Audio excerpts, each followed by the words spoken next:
Hello everyone and welcome back to the channel. If this is the first time we're meeting, my name is Oliver, and on this channel we talk about education and early career development, specifically in Finland. And during these weekly live Q&A sessions, I basically answer your most burning questions about studying, living and working in Finland. And how these live streams actually work is there is a Google form linked in the description box below at the top of the description box. And if you want any of your questions to be answered live, please post your question into the Google form and I will start answering your questions in a first come, first serve basis. The reason why I use the Google form instead of just the YouTube live chat is simply because the live chat gets quite busy at times, and it's a bit easier for me to manage all the questions from here on my computer, where I actually get the questions from the Google form. But yeah, welcome to the stream. Awesome to have everyone here. Let's see, before I actually jump into the first questions, let me super quickly just post the live stream link into our Discord server. And if you are actually not a member of our Discord server, I highly recommend. The idea of the server is to build a community of people interested in living, studying and working in Finland. And in the server, I basically answer most of your questions or frequently asked questions, and people help each other out with all types of topics. So if you're interested in joining our Discord server, there's a link in the live chat that you can click to get into the server. Awesome. Cool. Let's see. Do we have anyone live here right now?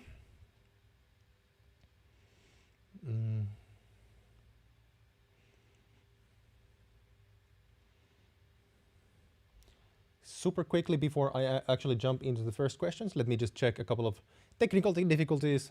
My apologies. Let's see.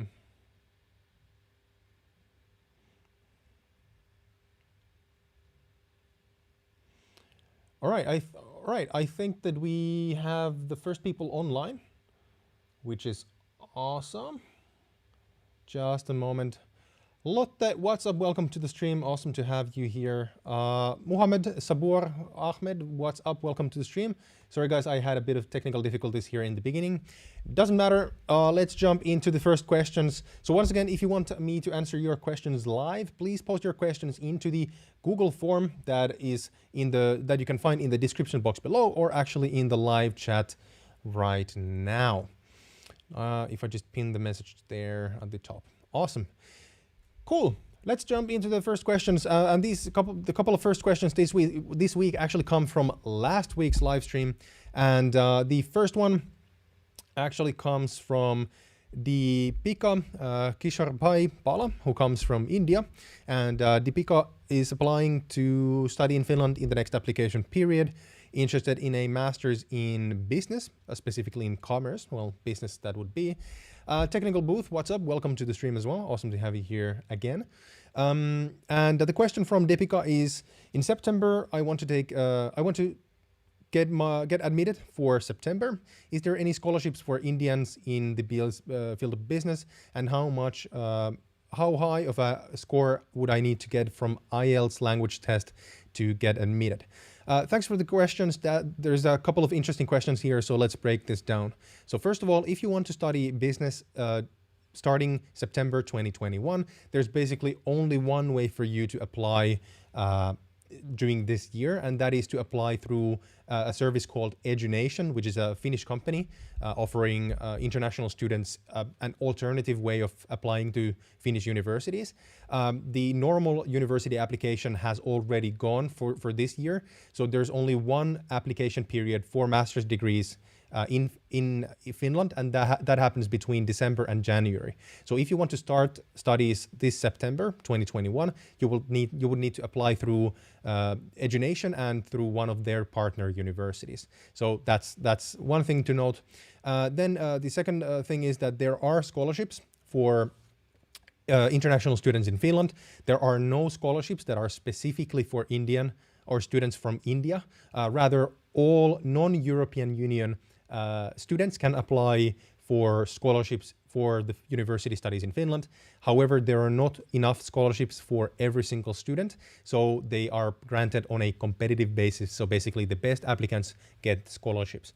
The way that the scholarships are granted, how big they are, and what kind of cost they cover all depend on the individual university as well as the program that you're applying to. Then finally, about the IELTS score. So first of all, not all universities actually require you to do the IELTS test. I actually have a video about this that I posted a few weeks ago that you can check out on the channel. So basically just search, or you can search on Google, apply to study in Finland without IELTS, and you should see the video there. I actually explain this in more detail. So to summarize, not all universities require IELTS. Those that do, they have different minimum scores for IELTS that you need to pass. So it's all dependent on the schools that you apply to. What's up, everyone? Welcome to the stream. ES Fleischman, always awesome to have you here. Rishi Kesari, moikka to you as well. What's up? Hopefully you guys are doing well. Gutham CS, what's up? Welcome to the stream as well. Pavia, welcome to the stream. Thanks for the feedback. Yeah, great feedback from you last week. So Bavia told me to actually post the link to the live stream or the Google form beforehand in the YouTube community tab. So thank you very much. That was actually really helpful. Hopefully I remember that from now on. As normally, guys, if you are new to the live streams, if you have a question that you would like me to answer live about living, studying, or working in Finland, there's a link to a Google form either in the description box below or as a pinned comment in the live chat. So post your questions there, and I will get to your questions in a first come, first serve basis. Cool. The next question comes from Gonaitan Majidah. So sorry. Konaita Majida, who comes from Indonesia. Hopefully I got your name at least somewhat correctly. And Konaita has not yet decided whether or not she wants to study in Finland, but is interested in the University of Helsinki as well as the Aalto University, and specifically interested in doing a bachelor's in business. Nice.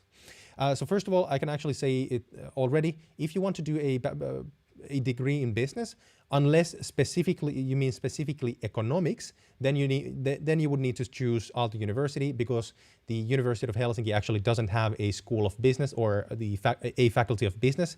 They do have a program in economics, but it's actually very academic. So if you want to have a more, well, scratch that. Basically, if you want to study business, unless it's specifically economics, then you need to apply to Aalto University. Just letting you know. And the question is there any scholarships that also cover the cost of transportation for the student's departure from his home country to Finland for a bachelor's degree? That's a really good question. The short answer is no, there is not a single scholarship in Finland, at least from the universities themselves, that would cover your travel costs from your country to Finland. Great question, though. There might be some individual third-party funds or organizations that might be able to grant you some kind of a scholarship, but I've never heard of one. So I think that a general answer is no. If you want to, this is actually a general advice for everyone. So since you guys are coming to study in Finland from abroad, in many countries, the local Ministry of Education actually support their own nationals if they want to study abroad.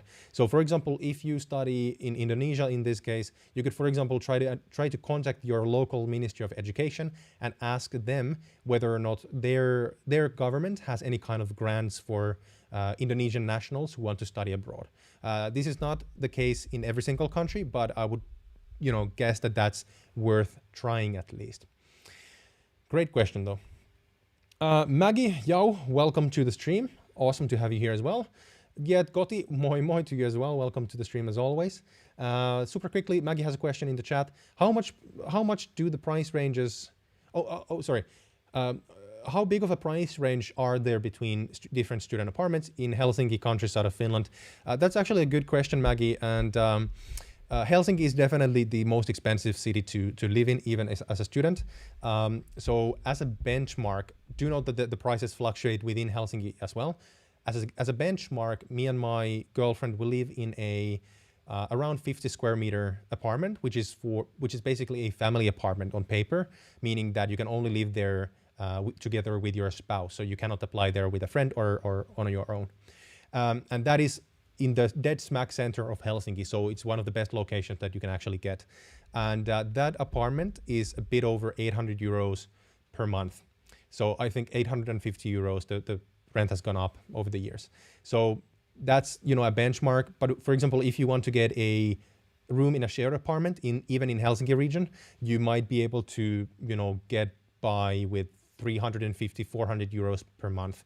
And outside of Helsinki, the prices go down, not quite 50%, but let's say 20, 30% would be a good estimate how much they actually go down. So I would say that the price range would be dependent on, of course, the apartment type, the building, the provider, the location, etc., and the services included. So whether or not water is included, whether or not electricity and internet is included, they usually are.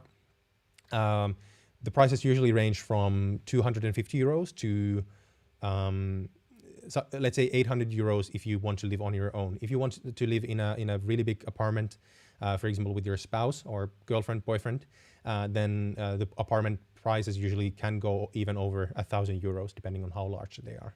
However, it's actually really affordable. Yeah, Mohammed Sabouar is actually saying that you could check out the HOAS or AYY website. So HOAS is the Foundation for Student Housing in the Helsinki region. It's a non-profit that builds and maintains student apartments in the Helsinki region. And they actually have a really good website where you can check out their different apartment types and the prices. AYY is the Aalto University Student Union, so the student union for the University of Aalto, for the Aalto University students. They also have apartments. The prices there are also visible. So if you want to check out for benchmarks. I also have a couple of videos about this topic. There's actually a playlist on my channel. If you go to the channel page and you scroll down, there is a playlist about student apartments. And in those videos, I actually talk about the costs of living in Finland as a student. So check that out. But good question though. Harry, what's up? Welcome to the stream. You're welcome, Maggie. Hopefully that answered your question. By the way, Maggie, if you have any other questions, I would love to answer. But if you could, please post your questions into the Google form, which is linked in the description box below, so that I will be able to answer all of your questions in a first come, first serve basis. There's actually not that many questions there right now. So if you want to get another question answered quickly, now would be the time to post your question. Talking of which, the next question comes from Kaira, who comes from India, and Kaira is applying to the Arkkada University of Applied Sciences in the next application period to do a bachelor's in business administration in international business. Nice. Great field. The question is how to prepare for correct documents, how to prepare the correct documents for applying on our own, as there are not many services available for applying in Finland. Yeah, that's actually a really good question. That is true. There are not that many services available that would help you with the procedural application stuff. Since you come from India, there are some consultancies that do this, but I have no idea how much they cost, and I would personally not even advise you to use them, because you can do the application on your own. So of course, first step that you need to take is to go to the university websites, in this case, the website of Arkkada University of Applied Sciences, and specifically to their application website, and check out all the required documents that they list out on their website. They should have them very clearly, like your high school diploma, language proficiency test results, copy of your passport, etc. And then, based on those, for example, if you need to contact your high school to get a diploma, then you need to do that. So all of the kind of personal documents should be pretty straightforward. Then about the actual application itself, the application form to study in Finland, I have 2 videos about this topic on the channel. One is for the normal application form that you fill out on the website called studyinfo.fi, which we use to apply to schools in Finland in general. And the second video is about applying through Edunation, which, as I mentioned 10 minutes ago, is a Finnish company that helps you or provides you an alternative way of applying to study in Finland. So I have 2 videos where I go step by step, show you how you actually fill out the application form. So I think you should start with those. Hey, Andrei Makarov, what's up? Welcome to the stream. Alex, welcome as well. Kashis, what's up? Welcome everyone to the stream. Awesome to have you here. Hopefully you're all doing fine and have stayed healthy with the current times. It's awesome to have you here. Summer is in Finland. It's actually really, really warm here. The trees are full of leaves. People are out drinking, having a glass of beer outside, which is awesome.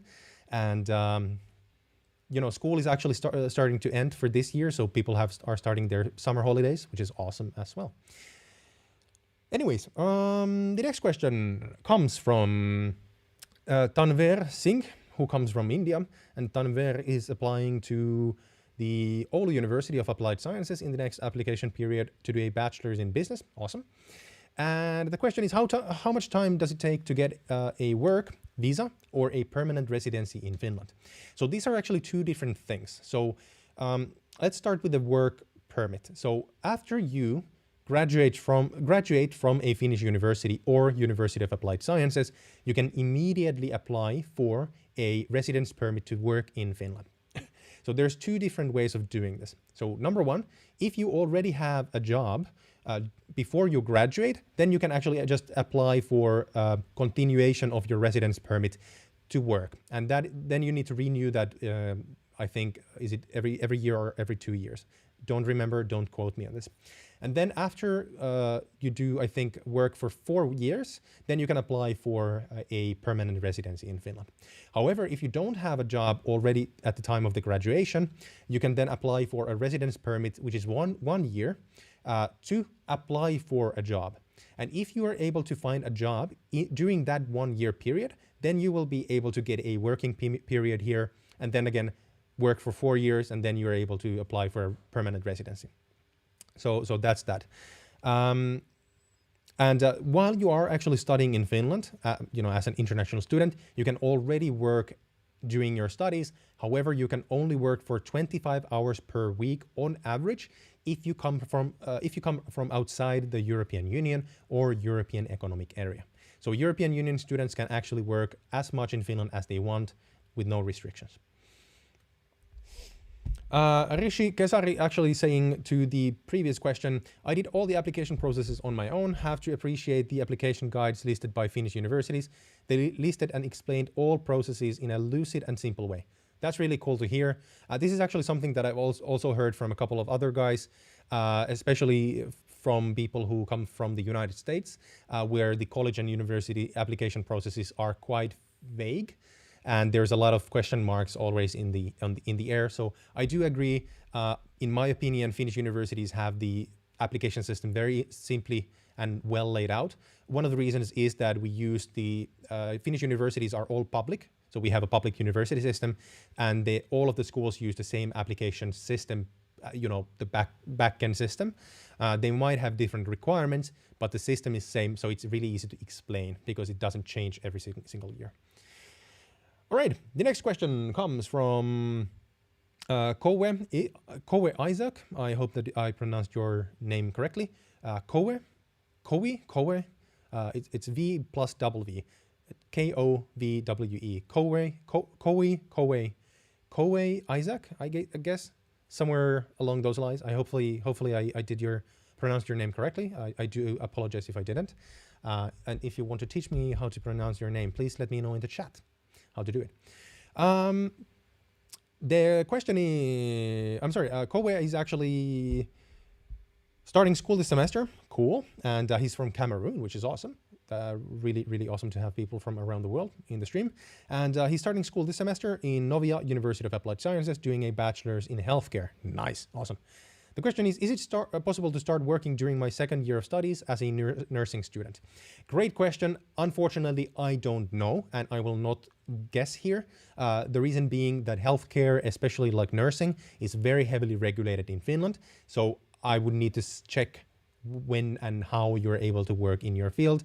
Usually in these kind of fields, you need to pass you need to have either a specific number of credits done in your so a specific portion of your studies done already before you can actually work as a nurse, or you simply need to have some kind of a certification, which usually comes through graduation. So I can pretty surely say that you're not allowed to work as an independent nurse, so on your own, but rather under tuition or tutelage. However, you would need to check this from, let's see. Let's see, actually, I might be able to check this for you.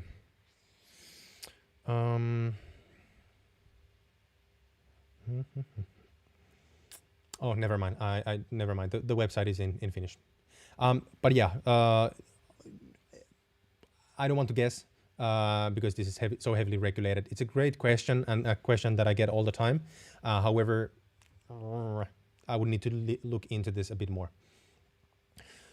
All right, the next one comes from Sue from China, and Sue is a regular on the channel, which is awesome. And Sue is starting school this semester, doing a bachelor's in nursing. And the question is, hey Oliver, glad to see you. Hopefully you slept well last night. Thank you for the question. I slept okay. I haven't had that much sleep during the last week, so not that well. But thanks for asking. Last week you were so tired and almost asleep. Yeah, I was. It's been a tough couple of weeks. I think that you got the answer of the question. What's the difference between a Bachelor's of Business Administration degree program in Artificial Intelligence and Bachelor's in Engineering in the degree program in Artificial Intelligence? Yeah, I actually did not get a proper answer to this. So.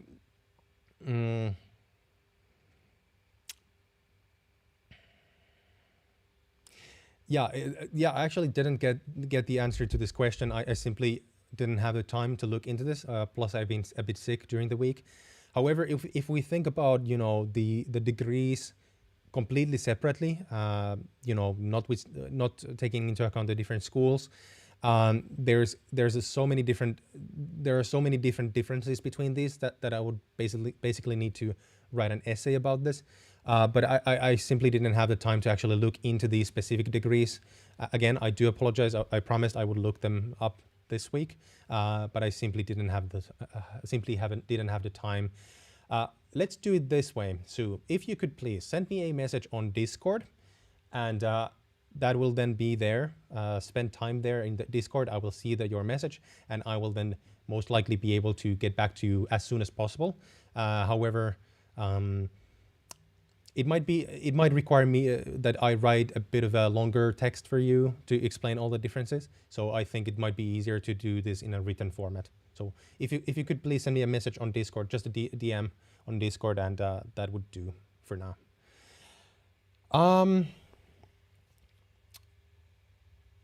All right, there's actually a really good question from Sturdy Minds, and the question is: is the Finnish border opened for non-European Union residents? I will not answer this question simply because this situation is going to change every single day. What I would recommend you to do is to please check out the Finnish Border Guard and their website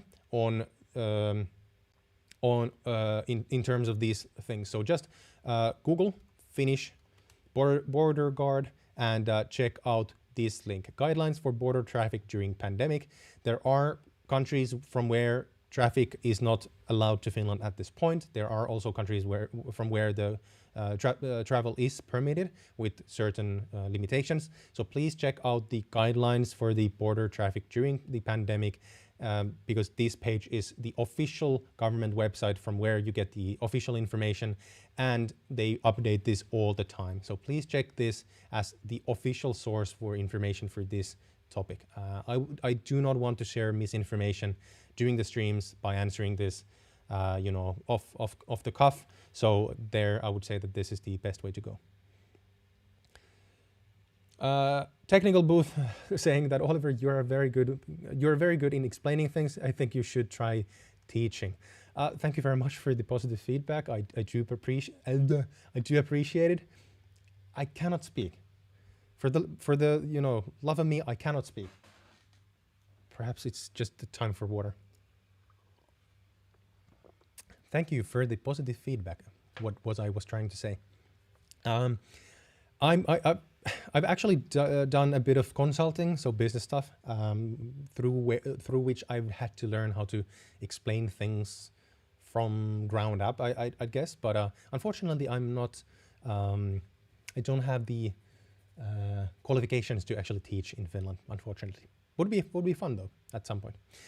Um, Also, Amadeb Singh saying that Embassy of Finland, Delhi has stopped its operations, and when they resume, definitely there would be a delay in residence permits. Yeah, that's most likely the case. Unfortunately, many embassies are clogged up because of the long lines of people waiting for residence permit applications. So unfortunately, the situation is bad at the moment in many countries. However, hopefully with time we will get through this. So yeah, cool. Anyways, the next question comes from Andrei Makarov. Awesome to have you here as well, as mentioned before. And Andrei comes from Russia. Comes from Russia, and Andrei is coming to Finland to work, not for school. And Andrei is specifically working in the field of mining, geological surveys, and underground building, which is really cool. And the question slash comment is a bit more of a joke than a question. So if I would finally manage to move to Finland, then eventually there would be a moment to make friends. But the problem is that I never drink alcohol. And from all of my research, it seems like in Finland there is no other option than the inevitability of starting to drink alcohol in order to stay social. I do get where you're coming from with this. So that is unfortunately not a fact, but it's a meme basically. So yeah, there is absolutely no need for you to drink alcohol to actually get friends. Of course, it depends on how introvert slash extrovert you are. Definitely, it's a bit of a joke or a meme that, especially as a student, when you get to know local Finnish students as well, alcohol has a bit of a part in there. That is true, and Finnish people might seem to, especially many socially active, foreigners, we might seem a bit introvert or closed up. However, that's not really the truth, in my opinion, especially with the younger generations, from millennials upwards. Not only because we have been brought up in a more social society through social media, but also that also means that we have young people, especially in Finland, speak really, really, really good Finnish. I'm sorry, English, which means that they're more easily approachable because a lot of Finns don't necessarily want to speak English if they don't think that they speak it perfectly, which is really weird in a sense. But yeah, I know it's a joke, but I would say that that's not going to be a problem for you, especially if you come here to work, because then you're going to meet the first people and get the first acquaintances and friends through your job, and then kind of snowball it from there. So I wouldn't worry about it at all. Good question though. Yeah. Anyway, the next question comes from Aman, who comes from India, and Aman is applying to study a bachelor's degree in international business and the next application period, and specifically at a University of Applied Sciences. Cool. And the question is, hello mate, hopefully you're doing well. Thank you very much. I'm actually doing really well at this moment. Hopefully you're doing well as well, and you're safe and healthy. Actually, I have been admitted to I have been already admitted by the Karelia University of Applied Sciences. First of all, congratulations. That's awesome. Applause. Really cool to hear these kind of news. But because of COVID, I am unable to apply for a residence permit, and finally I decided to lodge my application for admission again in the autumn 2021 period, which means that I would start my studies in the January-February 2022 semester. Cool. So can you please let me know which universities of applied sciences will take admission in September 2021? Actually, I have been looking up universities which will be under my budget, around 5,000, 6,000 euros. Hopefully you will be able to assist me. Yeah, this is actually a really complicated topic. So, because first of all, we need to take into account the tuition fees, which I don't remember by heart, unfortunately. And then I would need to look into which universities of applied sciences actually have their bachelor's degree bachelor's applications already in September. My guess, if I remember correctly, the majority of universities of applied sciences have their application periods in January. So meaning that you would start school in September 2022. So if you apply in January 2022, then you would start that following September. I'm not aware of any universities of applied sciences that would have their application process in September, and then the start of the semester in January, because that's just way too short of a time period for the application process to go through. So what I would tell you, the best advice that I can tell you is to go to Edunation. So again, hashtag not sponsored. Edunation is a Finnish company that provides kind of an alternative way of applying to Finnish universities. So as I mentioned, there's only one application period for bachelor's degrees, which happens in January. However, Edunation is a bit of an exception here, because they actually they partner up with all of these schools. Not sure if you can actually see it, with all of these different universities and universities of applied sciences.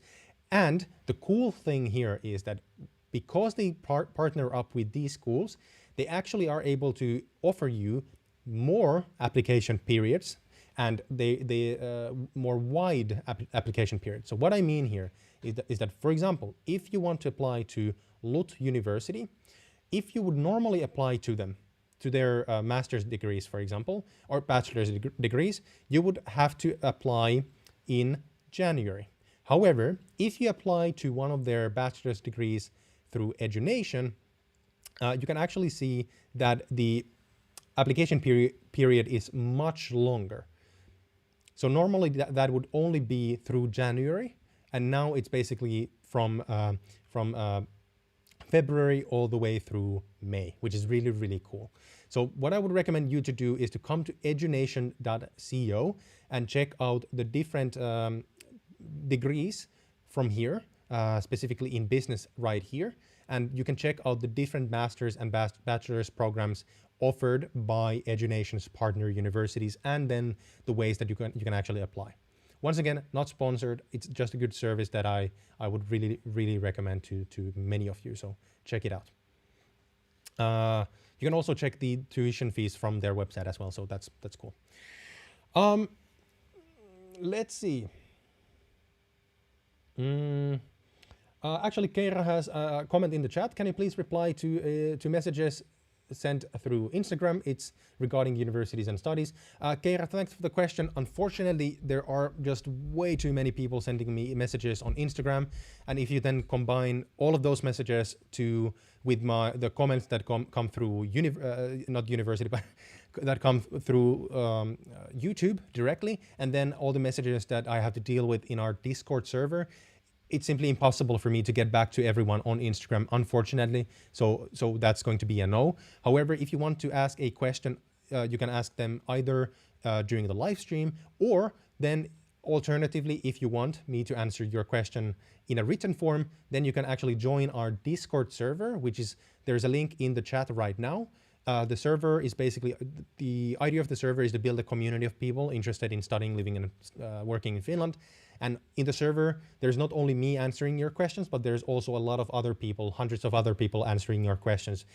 So I would really encourage everyone to join the server. It's completely free, no kind of alternative motive here, just building a community of people. Again, because I'm not able to answer everyone's questions in every single platform. So there. But thanks for asking. Thanks for bringing this up. Good point. Also, then Z saying that, wow, best live camera quality I have seen. Thank you. That's yeah. I actually have I just have a normal DSLR camera here that I actually have plugged into a what is this called, a Stream Deck device, which actually brings it in full HD or 4K, depending on your screen. So should be looking a bit better compared to any webcam. So yeah, thanks. Anyway, the next question comes from Sabur, and Sabur is a regular on the channel, which I really appreciate. And Sabur comes from Pakistan and is starting school this semester, doing a master's in chemistry at the I think it was Aalto or Helsinki. Not sure. Let me know in the chat. Anyways, my question is, what is a hybrid mode of learning and how is it different from remote learning? Not 100% sure what you mean, but most likely what you're meaning is the kind of hybrid model that universities are most likely starting with this fall. So at this time, on May 13th, 2021, the situation with COVID in Finland is getting quite a bit better, and universities have already informed their students, at least Aalto University has us, that they will start offline education partially starting this fall. And they're going to increase the amount of courses done at the campus step by step, depending on the situation.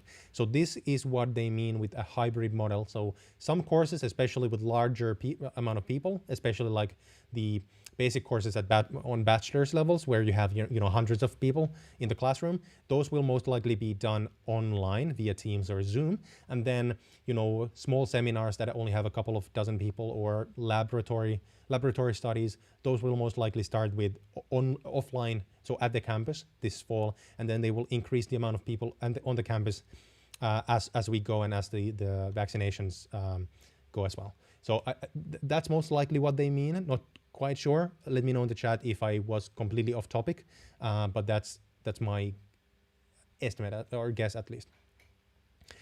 Sabur, so Aalto, so I remembered correctly. Awesome. The next question comes from Rahul. And by the way, everyone, there's actually not that many questions in the form left. So if you have any questions that you would like me to answer, please post your questions into the Google form, and I will get to your questions in the order that they come in. But there's actually not that many questions, so if you post your question now, it will not take long until I get to yours. Anyway, yeah, so the next question comes from Rahul, who comes from India, and is starting school this semester at doing a master's in artificial intelligence at Aalto University. Awesome, that's really cool.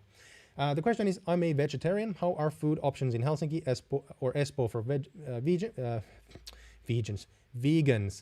vegans, Oliver. How are food options in Helsinki and Espoo for vegans or vegetarians? Any awesome must-have foods in Finland? Great question. Unfortunately, I don't know really an answer to any awesome vegan food in Finland. I'm sure that there are. I'm not a full vegan or vegetarian. I love to eat vegan food because it's just better for my health in general. In regards to the first part of your question, there are really a lot of really great options for vegans in Finland. In your case specifically, at Aalto University, the Aalto University student cafeterias, every single one of them, all of them have vegan options. So there are actually, for example, at the Aalto University campus, at the main kind of building, they actually have a separate restaurant that is vegan only or vegetarian only, and it's really good. It's really good. They always have a lot of people eating there just because their food is so good, and it's vegan, so that's really awesome. Also, all of the other normal student restaurants at the campus also have vegan food. This basically applies to any university in Finland. Vegan food, vegetarian food is basically available almost anywhere.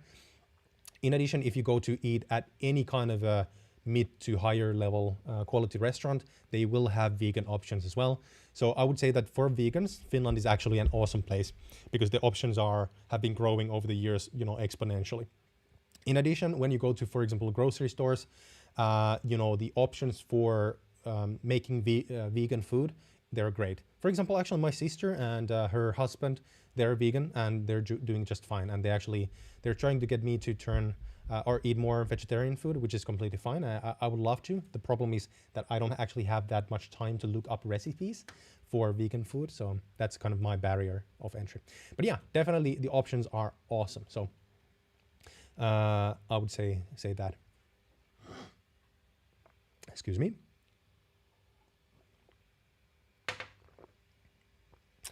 Then let's jump into the comments in the chat super quickly.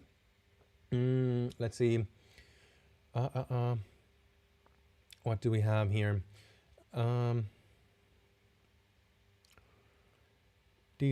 Technical booth saying to Kira, who was asked whether I could answer a question from Instagram. Maybe technical booth saying that, yeah, maybe in the next stream. Actually, he's answering questions from the Google form, which is linked in the description box below. That's correct. So if you have any questions that you would like me to answer live, please post your questions into the Google form that is linked in the description box below. And also, never mind, it's also in the live chat right there and then. And so if you have any questions that you would like me to answer live, post your questions into the Google form. It simply makes it a bit easier for me to answer your questions because I can see all the questions right here under the camera. It's very difficult for me to keep an eye out on the live chat while I'm talking. So that's why if you post your question into the live chat, it's highly likely that I will miss your question. So just letting everyone know. Then we have TechZone saying, hi, I'm an Indian and would like to study management, a master's in management. May I know how expensive it would be? This is a great question. So there is not a simple answer to this question because the amount of tuition fees or how expensive it is to study in Finland depends on the school. So for example, if you look at Aalto University, which is my institution, which has the highest ranking business school in Finland, their annual tuition fees for bachelor studies are 12,000 euros per year. And then for master studies, those are 15,000 euros per year. So if you do a 2-year master's at Aalto University, that's 30,000 euros in total, which is a lot. There are cheaper options available.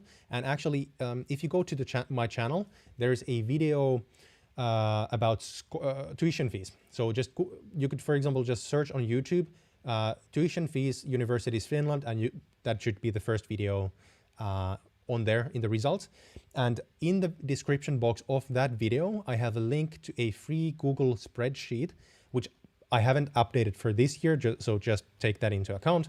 But on that spreadsheet, I list out every single university, not universities of applied sciences, by the way, and their programs and how much the tuition fees are for those programs. So you can go and check out that spreadsheet. That's the only place I have found where anyone lists out every single tuition fee in Finland in the university. So letting you know. Hey Eric, what's up? Welcome to the stream. Hopefully you guys are doing awesome. You know the drill. If you have any questions, Google form. You know where to find it. Then we have, I'm sorry, I was actually talking to Eric from South Africa, but then we have Eric Joe Rebibis, and he has a question in the chat. Hi, I'm from the Philippines. I'm a nurse and a teacher and planning to study masters in Metropolia next year. Is it easy to find health-related jobs as a part/full-time student in Helsinki? Thanks. Yeah, Eric, that's actually a really good question. So as a general rule of thumb,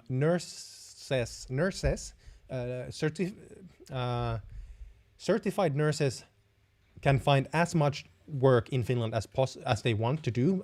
There's a huge demand for talented nurses. However, you have to take into account that the Finnish healthcare sector is extremely highly regulated. So it is highly likely, I'm not going to say 100%, but let's say 98% sure that with your Filipino certificate, you're not allowed to work in Finland. Most likely what you need to do is you need to either do some supplementary studies so that you actually can work in the Finnish healthcare sector or the public healthcare sector, or you might need to even do a separate degree altogether to do work here. Not quite sure. What I would recommend you to do is to contact the Union of Nurses in Finland, which is sairaanhoitajat.fi. Let me just look at the website. So unfortunately, the website is in Finnish only, which sucks. However, if you go to the footer of the website here, where it says yhteystiedot, which means contact information in English, click that, and then you can check out this email, or you can just directly email them to this address. So email them to this address and ask them about, or tell them briefly about your situation, who you are, where you're coming from, that you're a certified nurse in your country, and then ask them what kind of certificates or requirements do you need to get and how to get them if you want to work as a nurse in Finland. So I would go this way because I'm not 100% sure. I'm only like 98% sure, but check out that the nursing union would be the official source for this kind of stuff. So just check it out. Cool. The next question comes from the forum, comes from Kutam, who comes from India and is starting starting school this semester at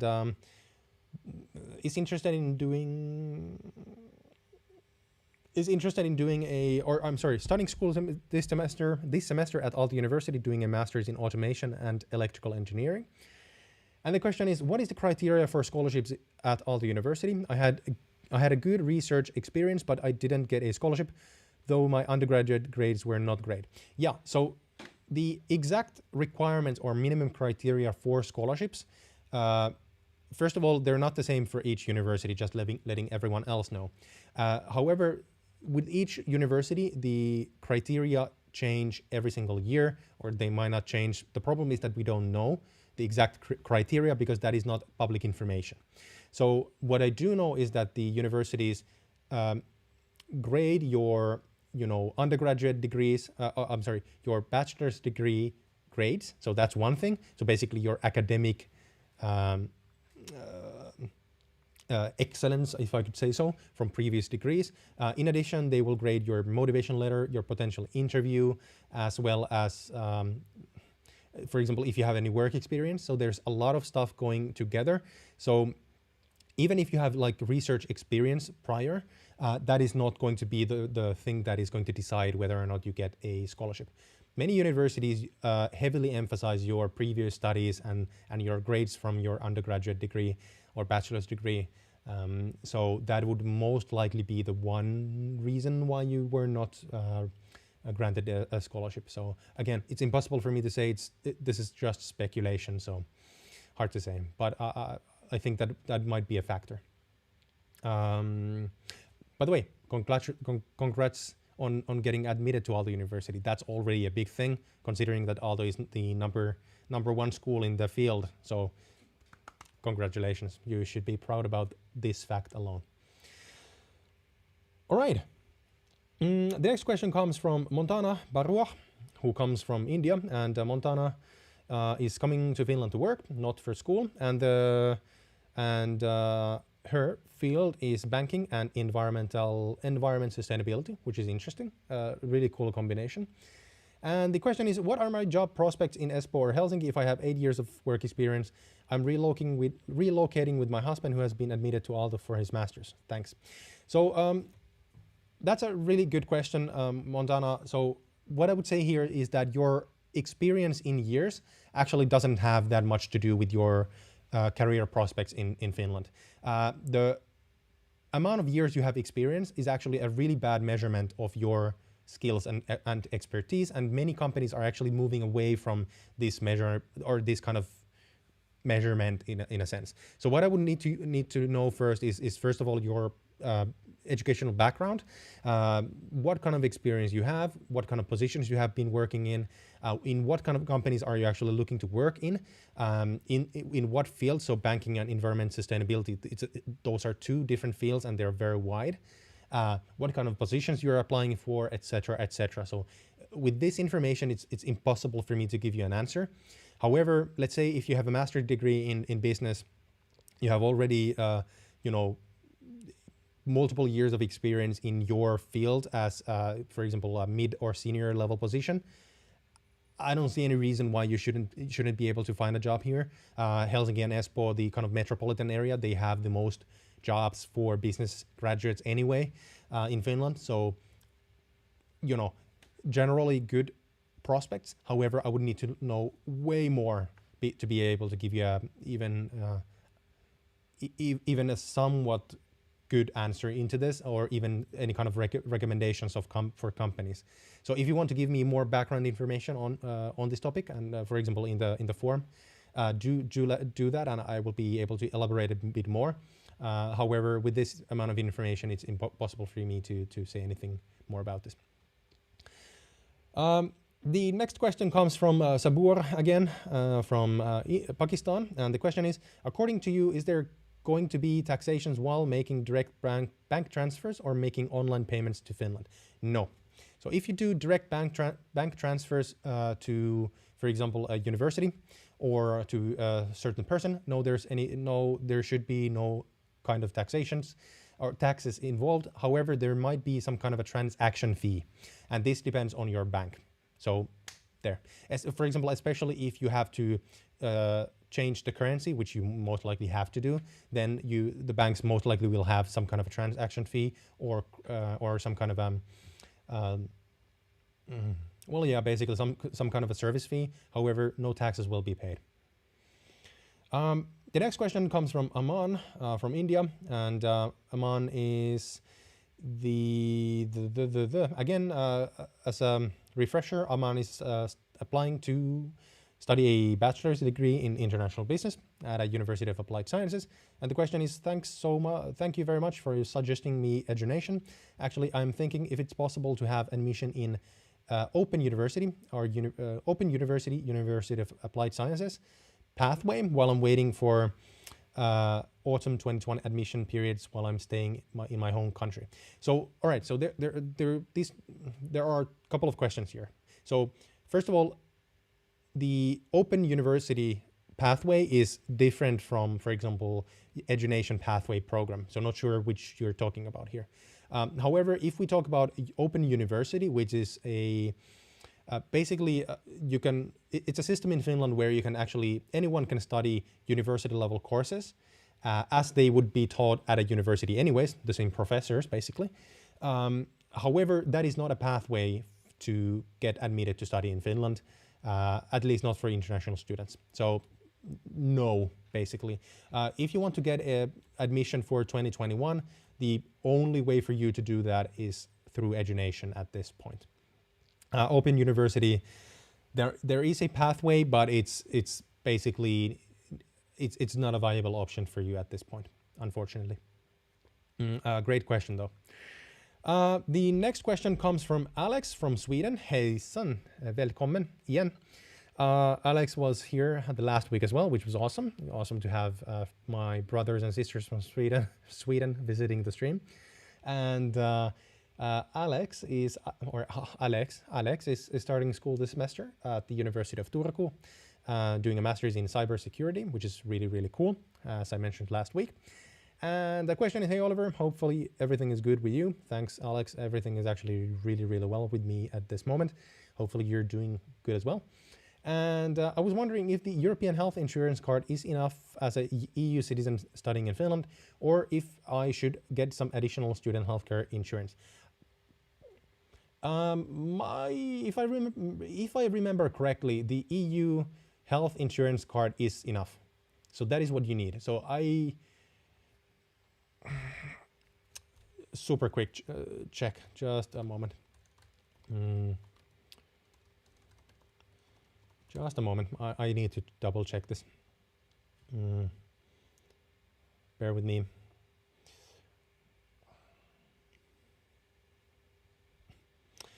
Bear with me. No.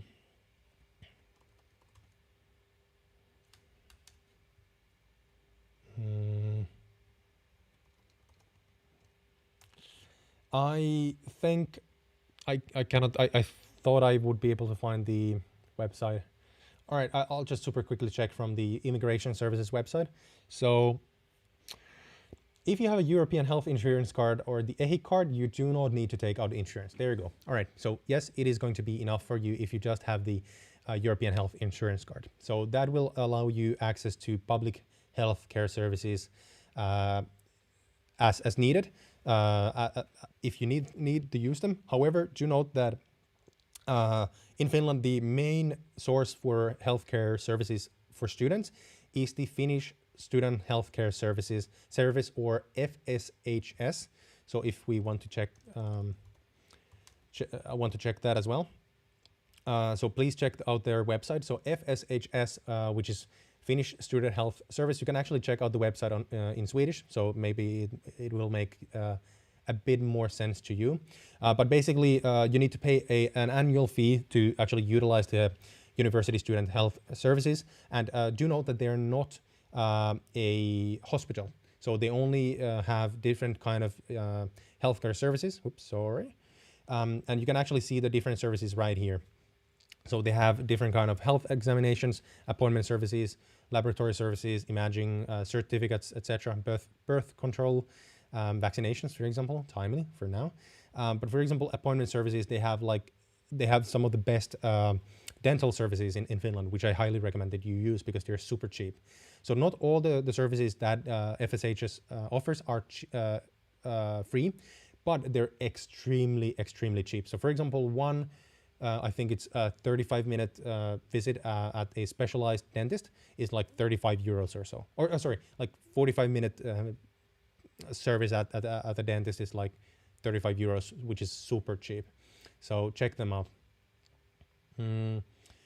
Great question, though. Thank you for that. The next question comes from EJ from the Philippines, and Eric, whose question I answered a while ago, is applying to Metropolia to do a master's in health business management. And the question is a master's in health business management in social care and healthcare a good course, and does it have a lot of opportunities after studies? Well, Eric, that's a good question. Of course, since I don't have any personal experience in the field, plus the healthcare sector is a bit difficult for me in general, I'm not able to give you a comprehensive 100% sure answer. However, what I can say here is that Finland has a huge demand for professional healthcare workers on all levels, starting from nurses all the way up to neurosurgeons.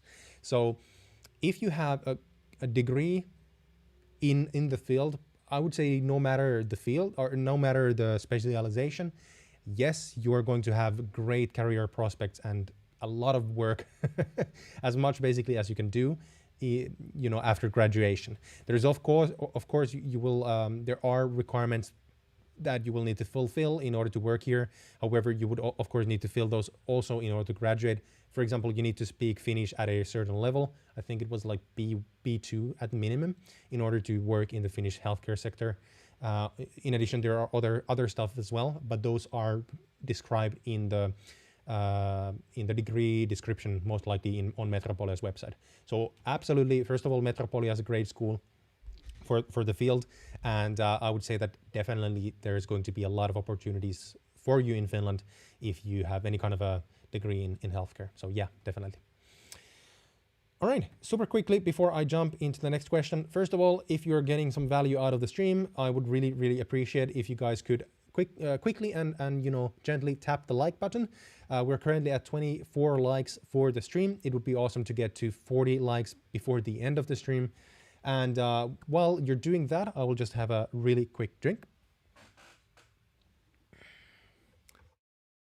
From my overly huge pint that I use for absolutely no other reason than that this is the biggest mug that I have at the office, and because I don't want to refill my glass during the stream.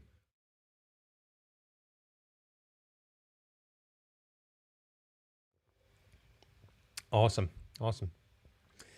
Cool.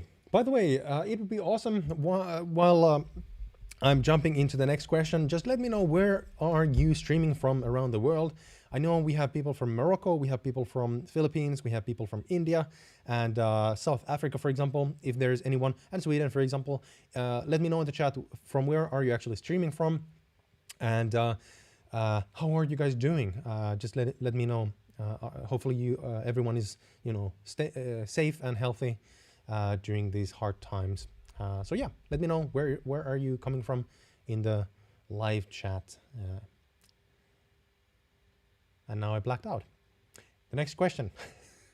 The next question from the forum comes from Aman. again from India. And the question is, as I told before, I have been admitted to Karelia University of Applied Sciences, but someone said to me that Karelia UAS is a cheap kind of university in Joensuu. Can you please tell me how to extend the truth behind this comment?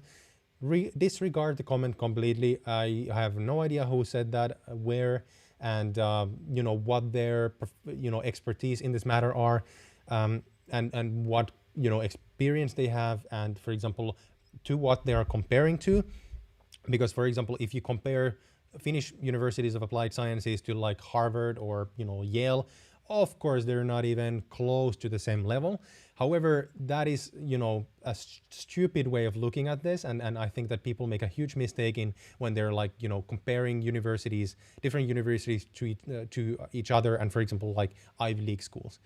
The University of Applied Sciences in Karelia is a plenty good school, and what my advice to everyone every single time I get this question is, if and when you find a school in Finland that has a program that you are interested in, and that which is in a field that you would like to work in, apply to that school.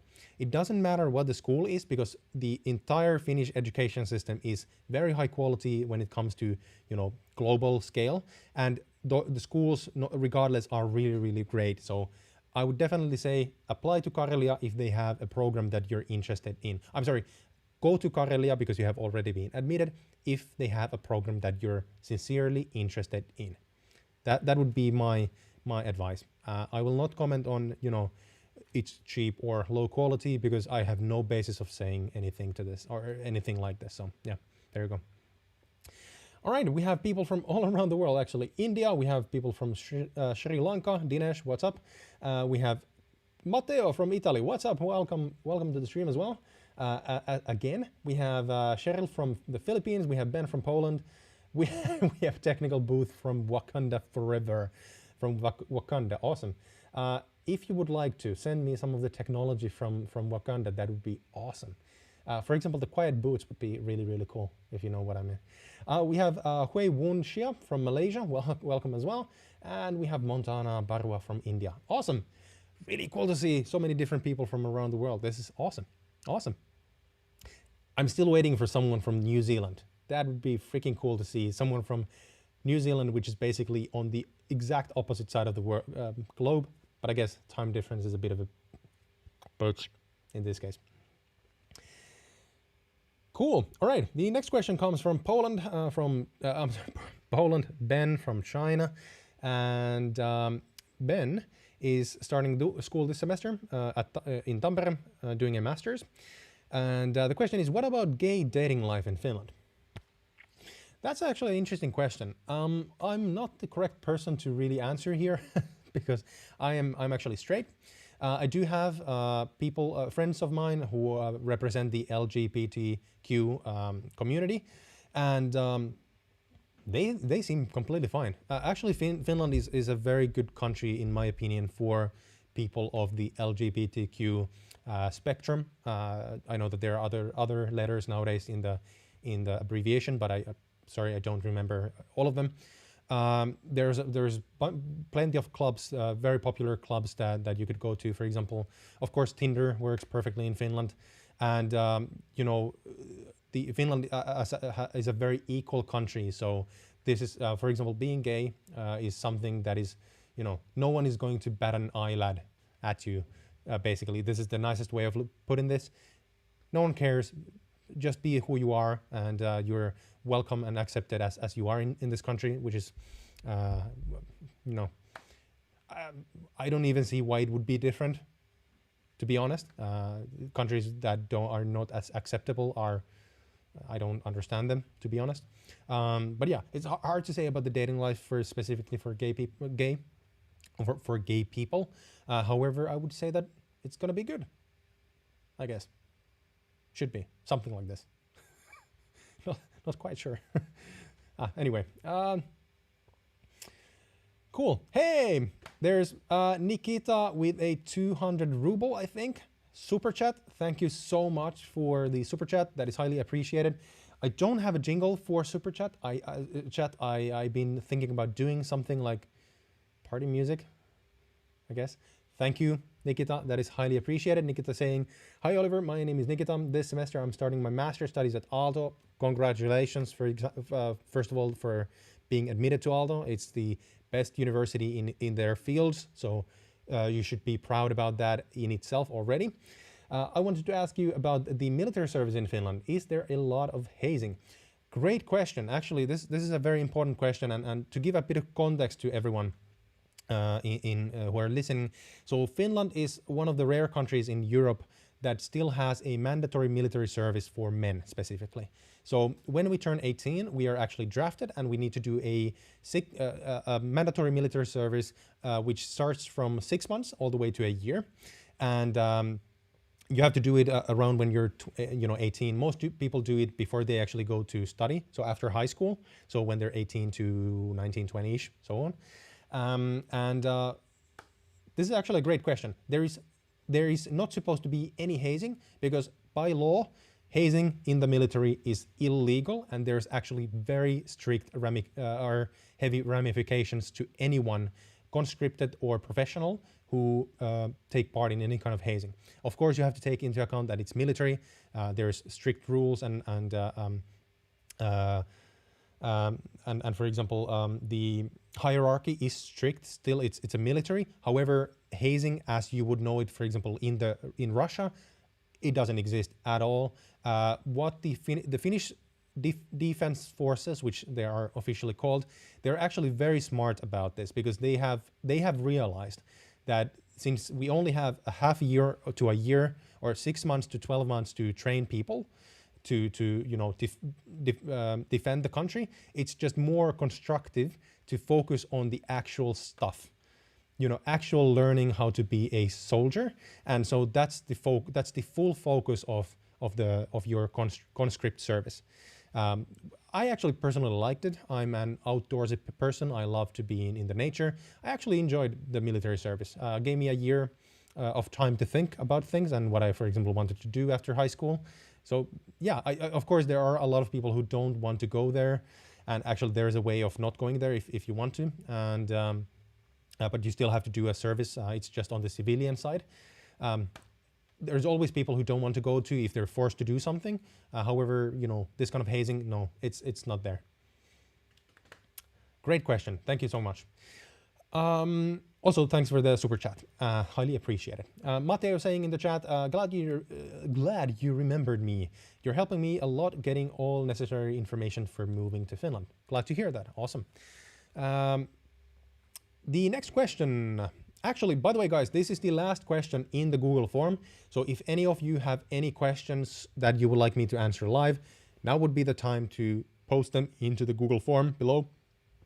And your question will be the next one in the queue. I will link the link into the Google form in the chat right now if you want to check it out. Anyways, the next question comes from Gautam, who comes from India. And again, starting school this semester at Aalto University, doing a master's in automation and electrical engineering.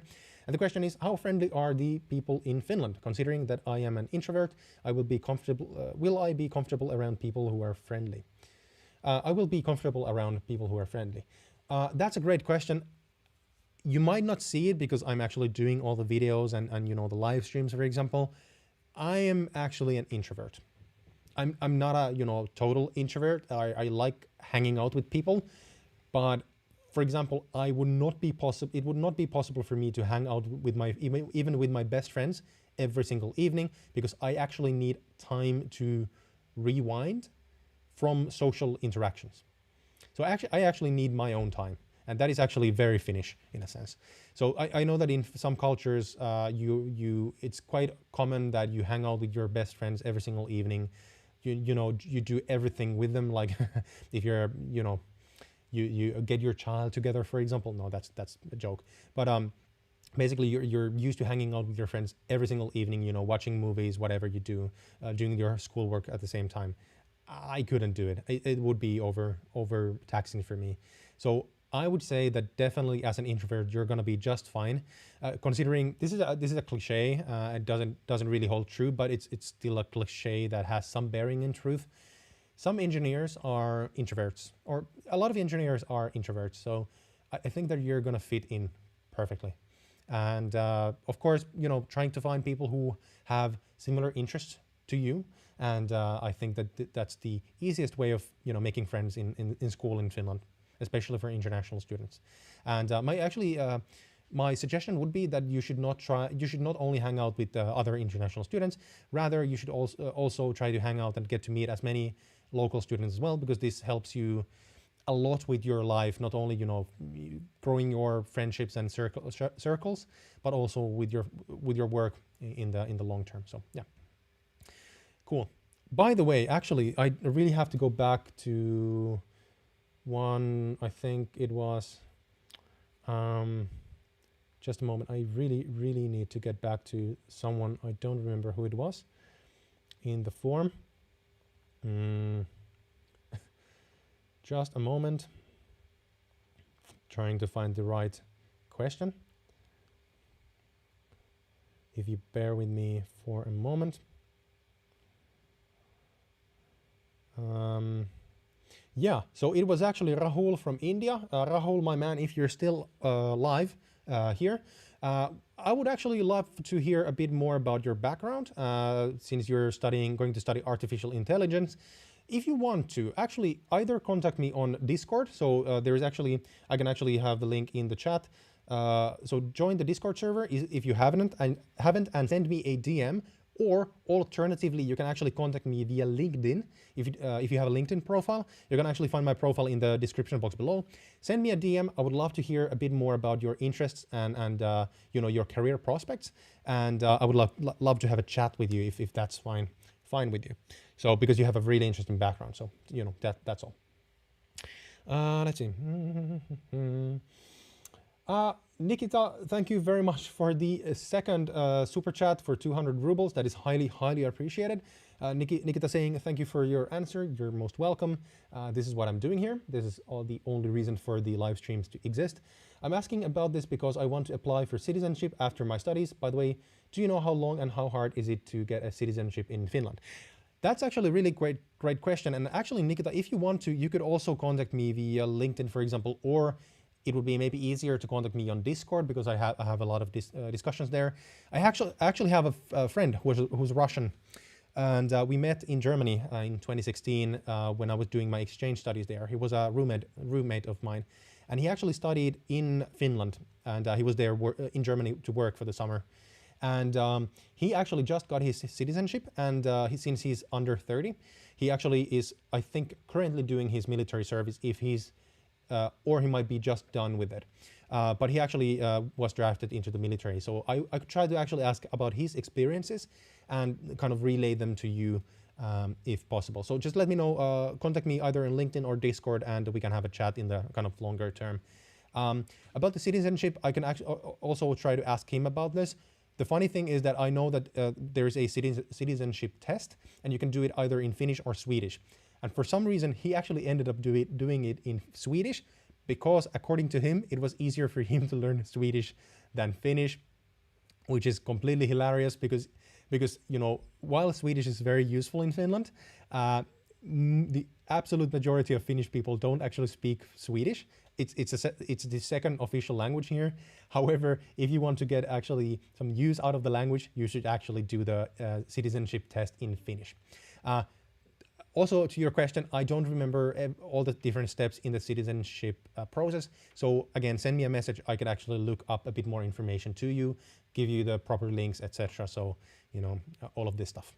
But yeah, thank you so much for the super chats. And again, LinkedIn link in the description or in the Discord server. Just send me a DM there and I'll get back to you.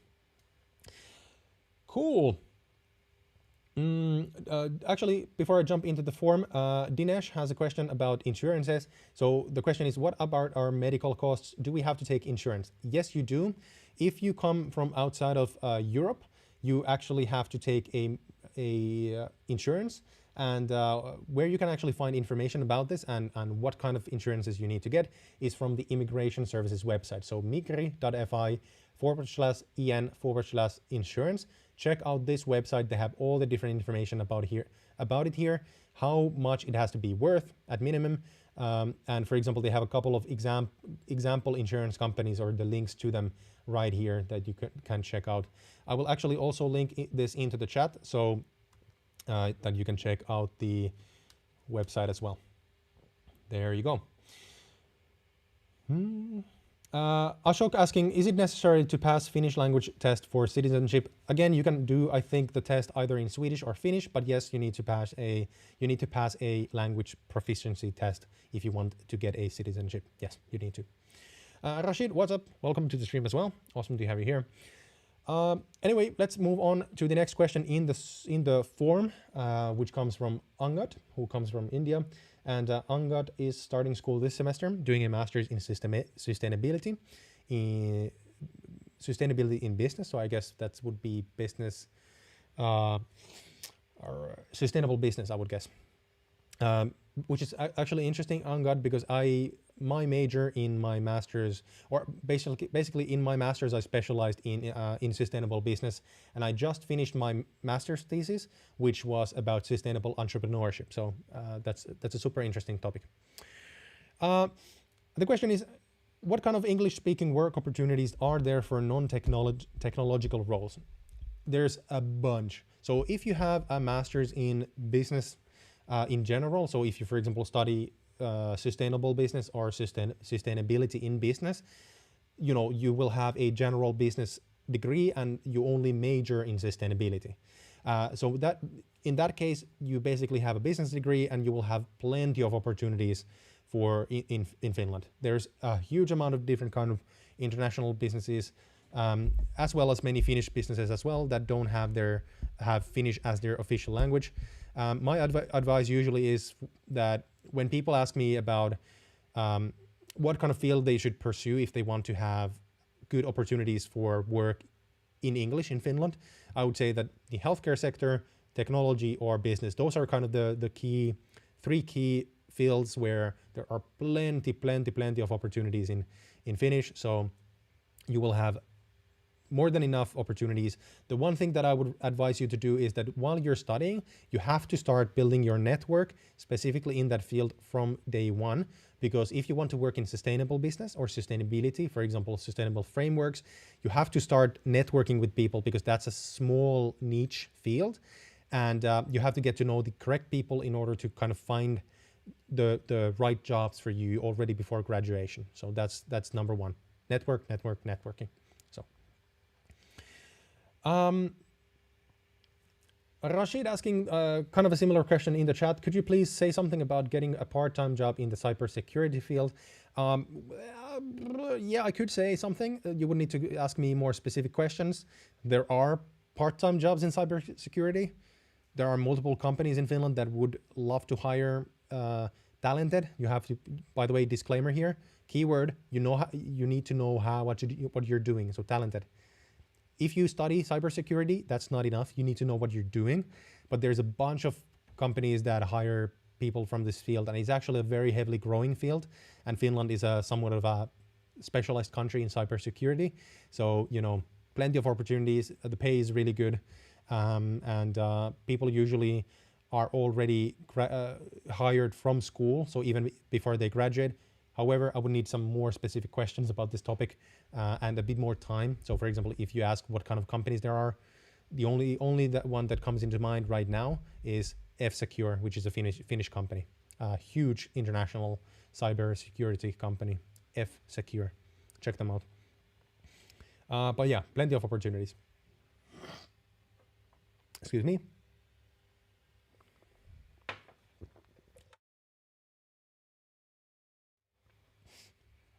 All right, so the next question, excuse me. The next question comes from Chandra, who comes from India, and Chandra is starting school this semester, doing his master's in business management at the YAMK University of Applied Sciences. Nice. And the question is, hi, I got admitted to YAMK University of Applied Sciences for the August 2021 intake. Congratulations, man. That is a great school, and huge congratulations on being admitted. That is great to hear. Just that fact, I think that you should be proud, and I'm sure that you're going to enjoy yourself in YAMK. I've heard that it's a great school. I am waiting for the biometrics submission in India, but due to the current situation, the Finnish embassy is not operational or open. And I'm quite hopeless here in India. What will be our application status? And if we're not able to make it for August intake landing to Finland, will they cancel my offer or will it be online? Can you please help us if you come across these kind of scenarios? So yeah, this is actually a question that I've received a bunch of times already during the last few weeks, and I'm sure that it's gonna come up every single week from now on. The situation with India is unfortunately terrible. It's a really terrible situation, and first of all, I'm really sorry for everyone who has been affected by the situation, of course globally, but also in India, especially at this time, because the situation is so bad and dire. So what I recommend you to do, and this is the same for everyone who has the same problem, so basically that the Finnish embassies are not open or you don't get the time for the biometrics submission. Contact the university admission services and tell about your situation and ask them about the how to proceed from here. So most universities in Finland, in my understanding, please check this from the university that you're going to.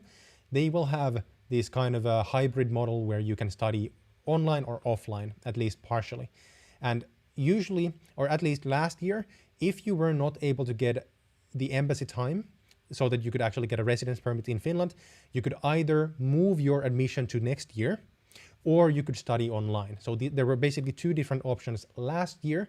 I have not heard of the universities this year. And so you would need to check out with the admission services at YAMK specifically.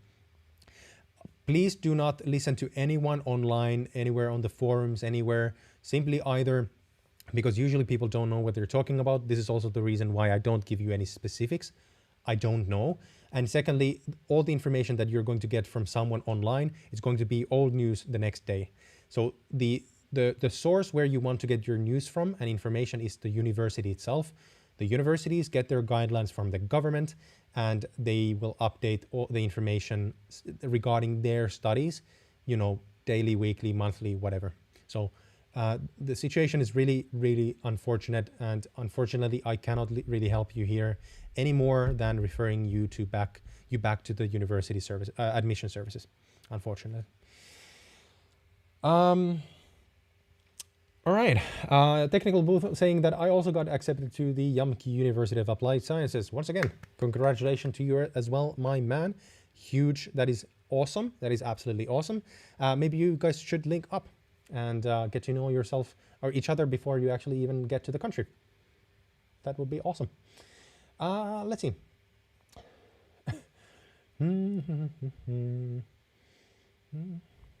Let's see. And the question, Dinesh has a question in the chat that I don't completely understand. So if you could please elaborate a bit more.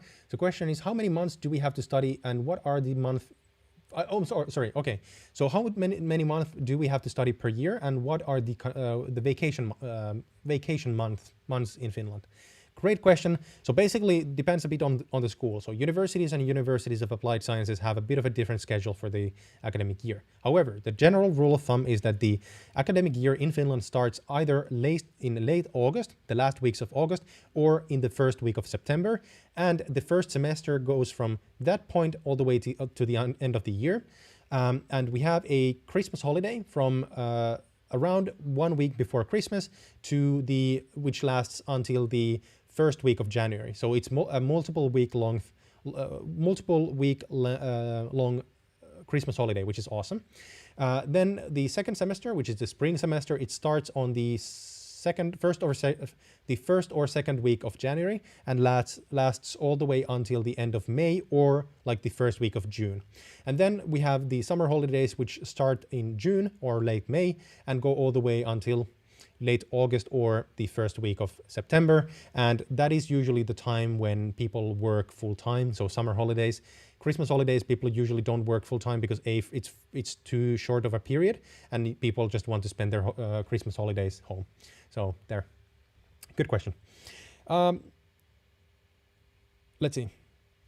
The next question comes from Gotham, also has to do with jobs. And again, Gotham comes from Gautam comes from India and is starting school this semester doing a master's in automation and electrical engineering.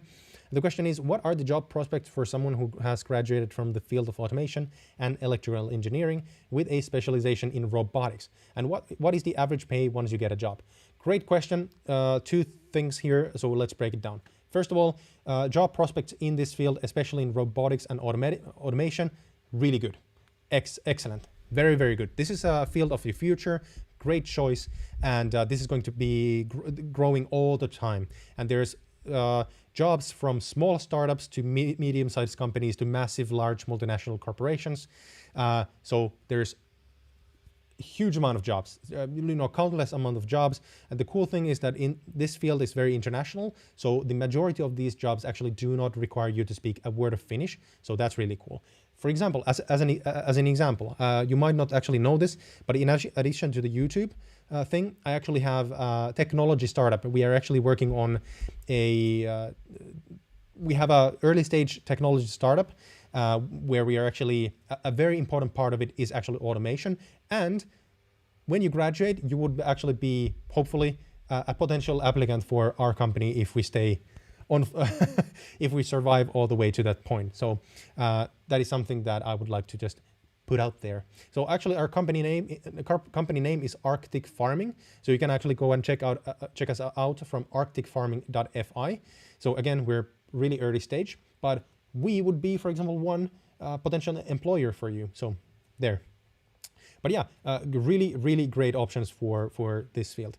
Then about the pace. So this is a very hard topic for me because of course the payment, the salaries will depend on not only on your personal experience, your skills, the jobs that you apply to, the specialization that you do, etc. Whether or not it's a startup, big company, small company, etc. Your seniority, and so on, so on, so on. However, if you want to get a benchmark, the Finnish engineer students or engineers union, it's basically the public representative for all engineer graduates in Finland, and they actually have this website called Students Salary Matters, and they actually have a starting salary recommendation table for engineers graduating in each year. They update this page every single year.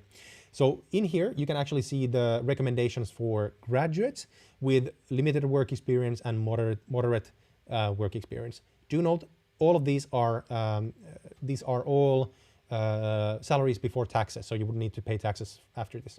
And then they have a separate table for students as well, depending on how far you are in your studies. So that's kind of cool. So you can check this out. How to actually find this is if you go to google.com and so this Insinööriliitto palkkasuositukset. Check, Google this specifically, just freeze the frame and Google this, and it's this link here. And then go to English from the top right corner right here. I can actually just link this in the chat if you're interested. There you go. But yeah, that's the salary for engineering students. And this, by the way, this applies to all engineering students, no matter your specialty or major. So there you go. Cool. Chandra, you're most welcome. Hopefully that answered your question.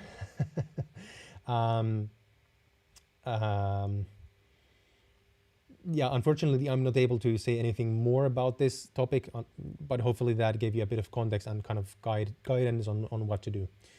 Let me see, who else do we have here? Omar Sotelo, welcome to the stream. Awesome to have you here. On average, how old is a student in university? Because I'm 23 and I'm thinking I'm old. Oh my man, Omar, don't worry about it. You're plenty young enough. You're completely average when it comes to new students in Finland. Most people in Finland start their studies when they're like 19, 20, depending on whether you're a woman or a man, because men in Finland have to go through a mandatory military service in between high school and usually between high school and studies. Some people do it while they're studying, like one friend of mine, but most do it after high school. So most men are around 20, 21 when they start their studies. Most women are like 19, 20 when they start. They're a year ahead. But for example, I have a bunch of friends who started school when they were 25, 26, 30 even.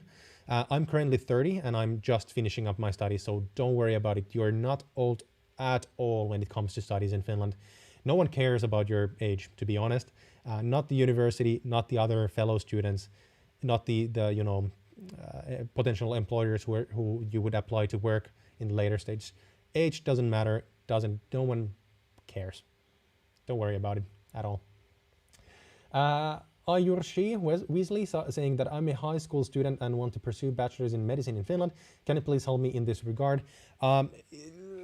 Unfortunately, no. So it depends on, it depends on what field you actually want to study. So if you want to become a medical doctor, unfortunately, it's not possible in Finland in English at this point. So you would need to look for another country.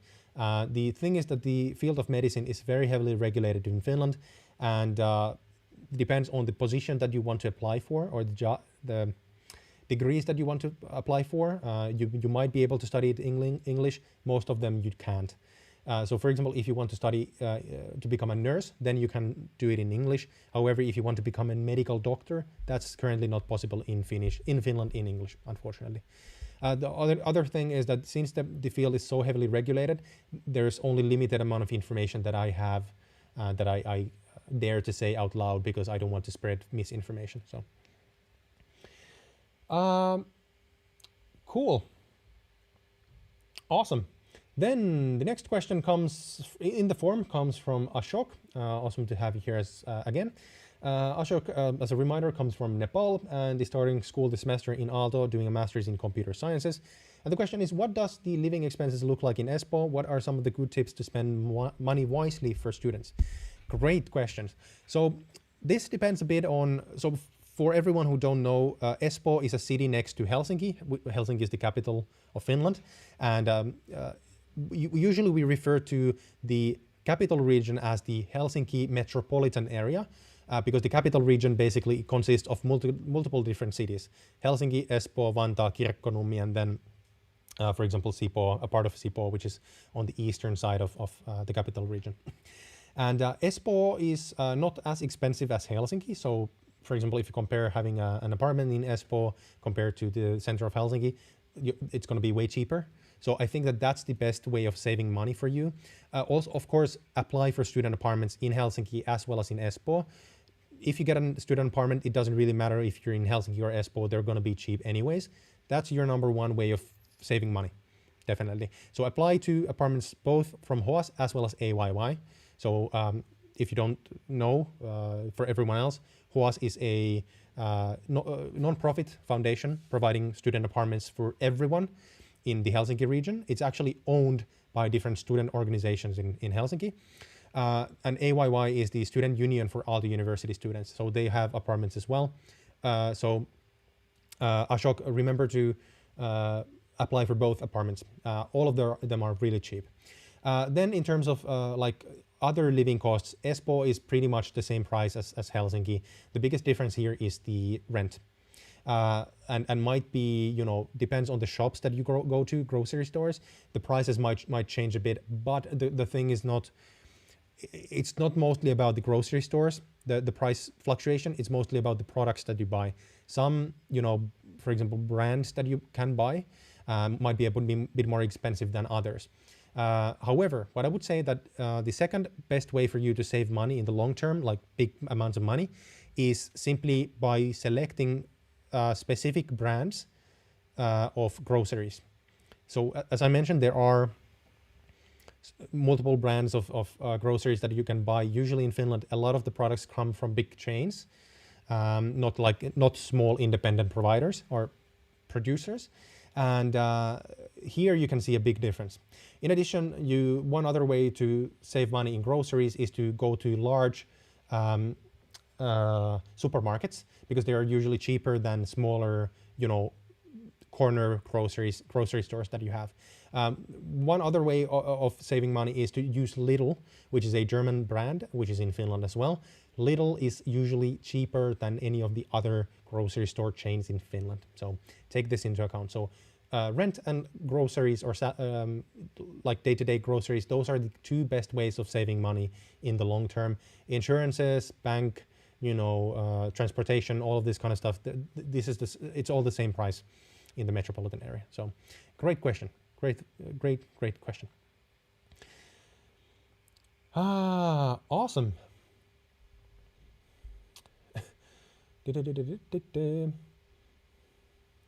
Oh, Chandra asking, join the Discord server. So sorry, I don't get you, or you don't understand what I'm saying. Thank you for bringing this up to my attention. I'm sorry. So Discord is basically a social media platform. It's an app that you can join to. There's a server. So basically we have a group. Let's put it simply. We have a group for people who are interested in studying, living, or working in Finland. And inside of that group, they call it a server.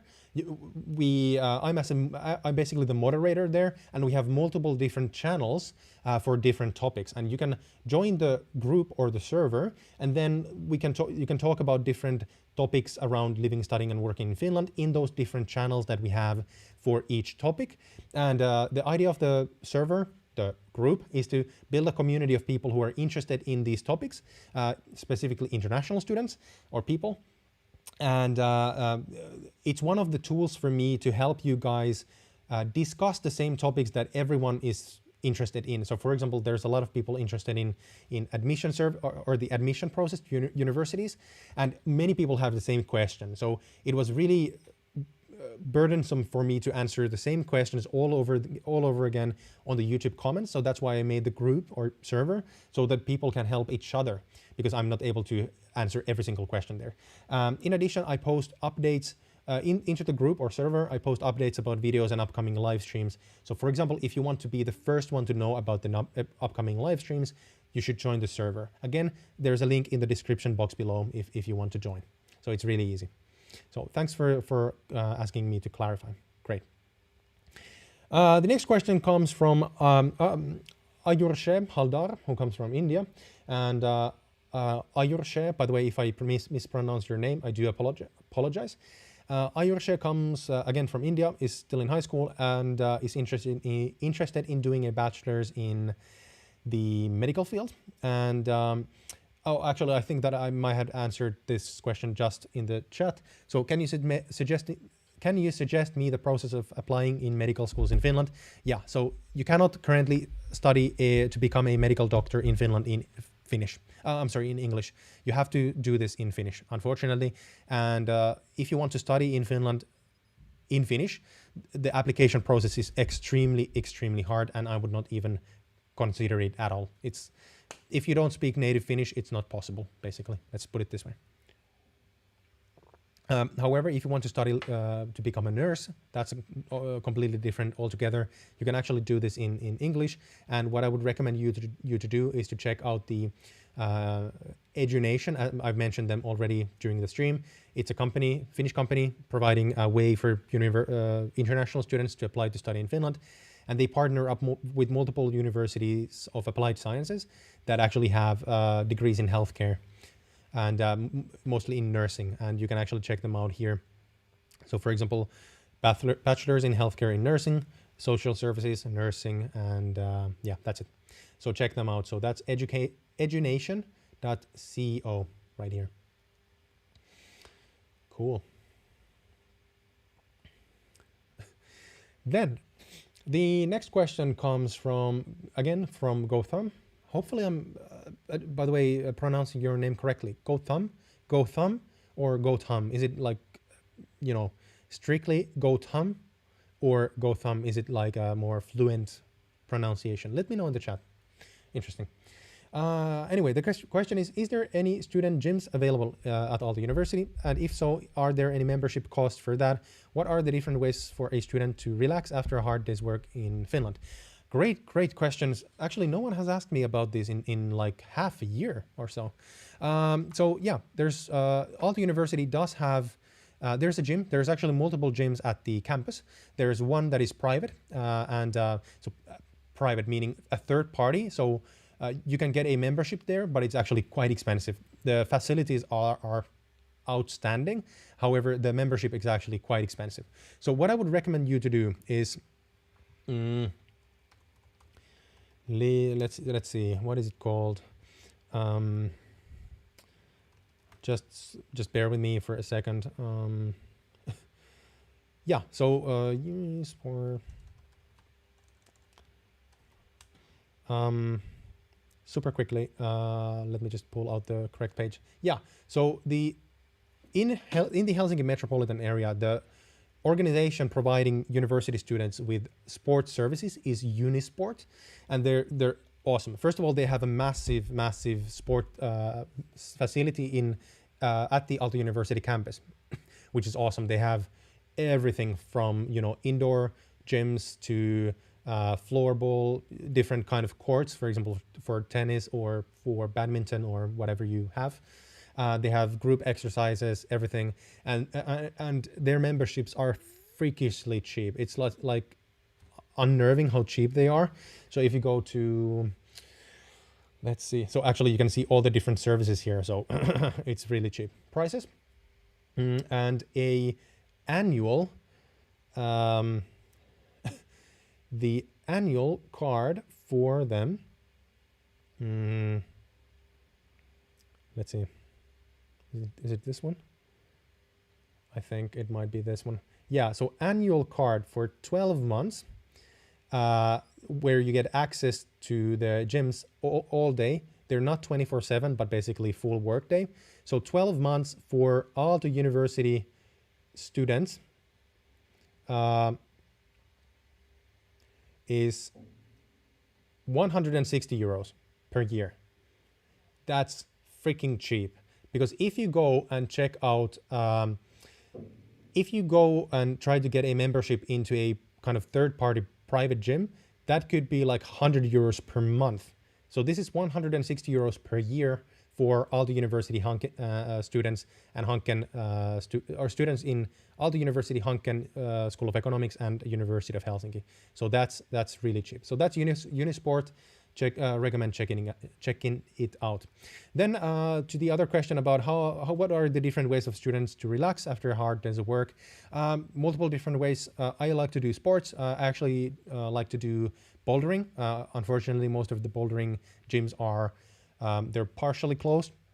I haven't been to bouldering in over a year, unfortunately, which is very sad. Of course, there's a lot of student activities, volunteering in different kind of student organizations. For example, student parties every single Thursday. Thursday is like the standard student party evening. There's of course different events outside of Thursdays as well, but that's kind of the when the most student parties are.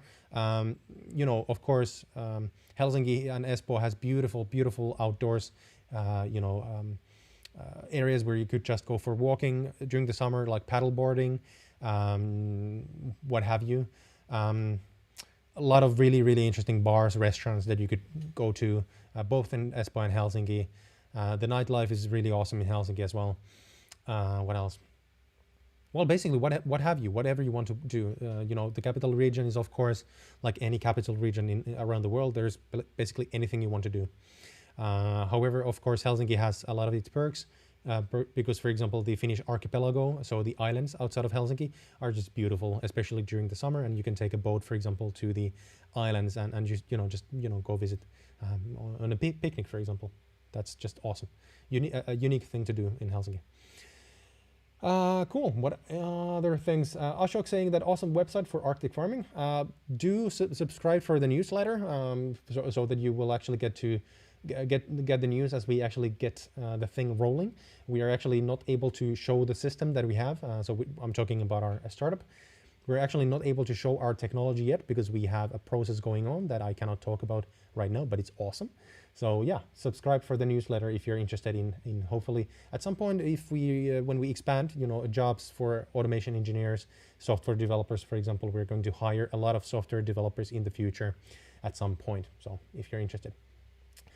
Dinesh asking, how many hours can we work as part-time per week? That's 25 hours per week on average if you are not a European Union or European Economic Area member or citizen. There is no minimum, by the way, there's no minimum wage in Finland. This is something that we don't have. There's no minimum wage across the board. Wages are usually negotiated by unions in Finland. So we are a heavily unionized country. For example, if you work in the banking sector, there's a union or there's a specific wage table for people working in the banking sector. If you work in healthcare or as a nurse, they have a specific table. So it depends on the field that you work in. So we have no minimum wage in Finland as a general rule of thumb. So yeah, Technical Booth saying that it's approximately 10 euros. So actually this is not the case. Again, it depends on the field. For example, for business graduates, it's completely different compared to, for example, if you work in a restaurant as a waiter. So there's no minimum wage in Finland. Just take this into account. Anyway, the next question from the forum comes from Topoyo. What's up? Awesome to have you back in the stream. As a refresher, Topoyo is from Lesotho and applying to the University of Helsinki to do a master's in translational medicine, which is, by the way, one of the way you can actually work in the medical field in Finland. However, this is not a degree for MD, so medical doctors, but it's really cool, interesting. And the question is, hey Oliver, do you know any affordable places that students can go for a week's vacation? Yeah, this is actually interesting. Depends on where you actually want to go and what you want to experience. So it's a bit of a broad question. So, for example, if you want to visit, just go for a, just go and visit a hotel, for example, in Helsinki for the weekend change. That's one way to do. There's hotels in Helsinki from all price ranges, from cheap to exuberantly expensive. If you want to go to Lapland to hike, there's multiple different places there from multiple different price ranges. So it's really hard to say.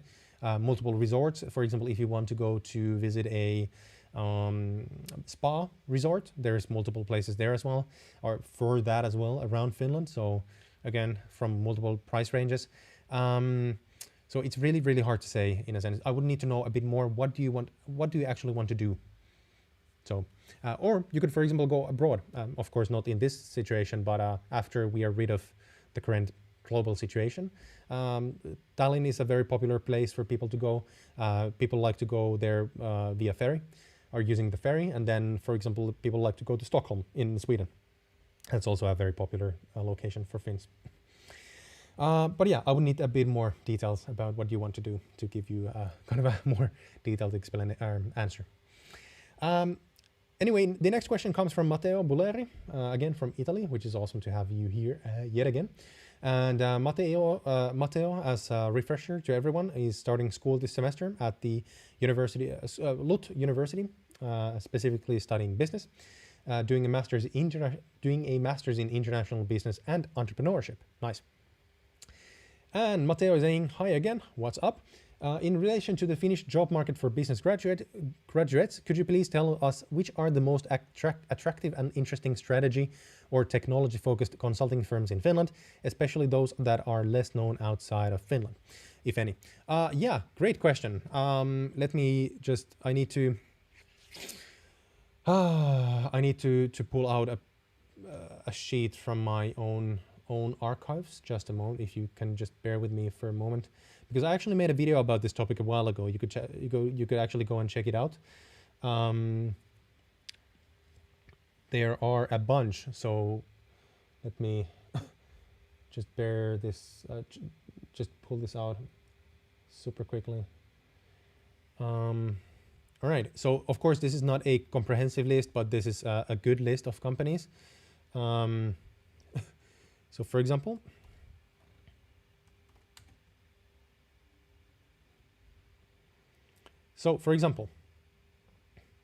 Vincit is one. It's a technology consultancy company. They mostly hire software developers, but for example, I have a couple of friends working here as business graduates. Great company. So vincit.fi/en. It's basically just an all-around digital company consultancy for that they deal with different kind of companies. Then we have the most popular like a digital consultancy company in Finland is called Reactor. They also work in the States and in a couple of other countries. They do note that they do not hire students mostly. They only hire graduates, and it's one of the most sought after employer in Finland in the fields of business and technology, they have a hugely, or it's a super popular employer. So you can imagine that it's also really difficult to get in to work with them. But you can actually check out their work and their careers. They have a really good career page, and they explain what kind of community work culture they have, who they're actually looking for in terms of person and like your personality. So that's Reactor. So if you want to work there, study hard, really hard, accumulate a lot of work experience in the field already during your studies, and then just apply every single year. Another really popular one is Futurize. Futurize. I have a couple of friends working here from business school. Again, the same thing here. They are a very popular company in terms of technology consultancy, and it's not easy to get into the company. Why isn't there careers page? There you go. Check out their careers pages. A lot of they have really good career pages explaining what kind of roles they have, who they're like to hire, what do they actually expect from their new hires, etc. So check them out as well. I have heard nothing but positive things about Futurize. Really great company in general. And I would say that those are the ones that I would say about technology companies. Of course, then you have your usual cases for business graduates, Ernst & Young or EY, your PwC, your what else do you have?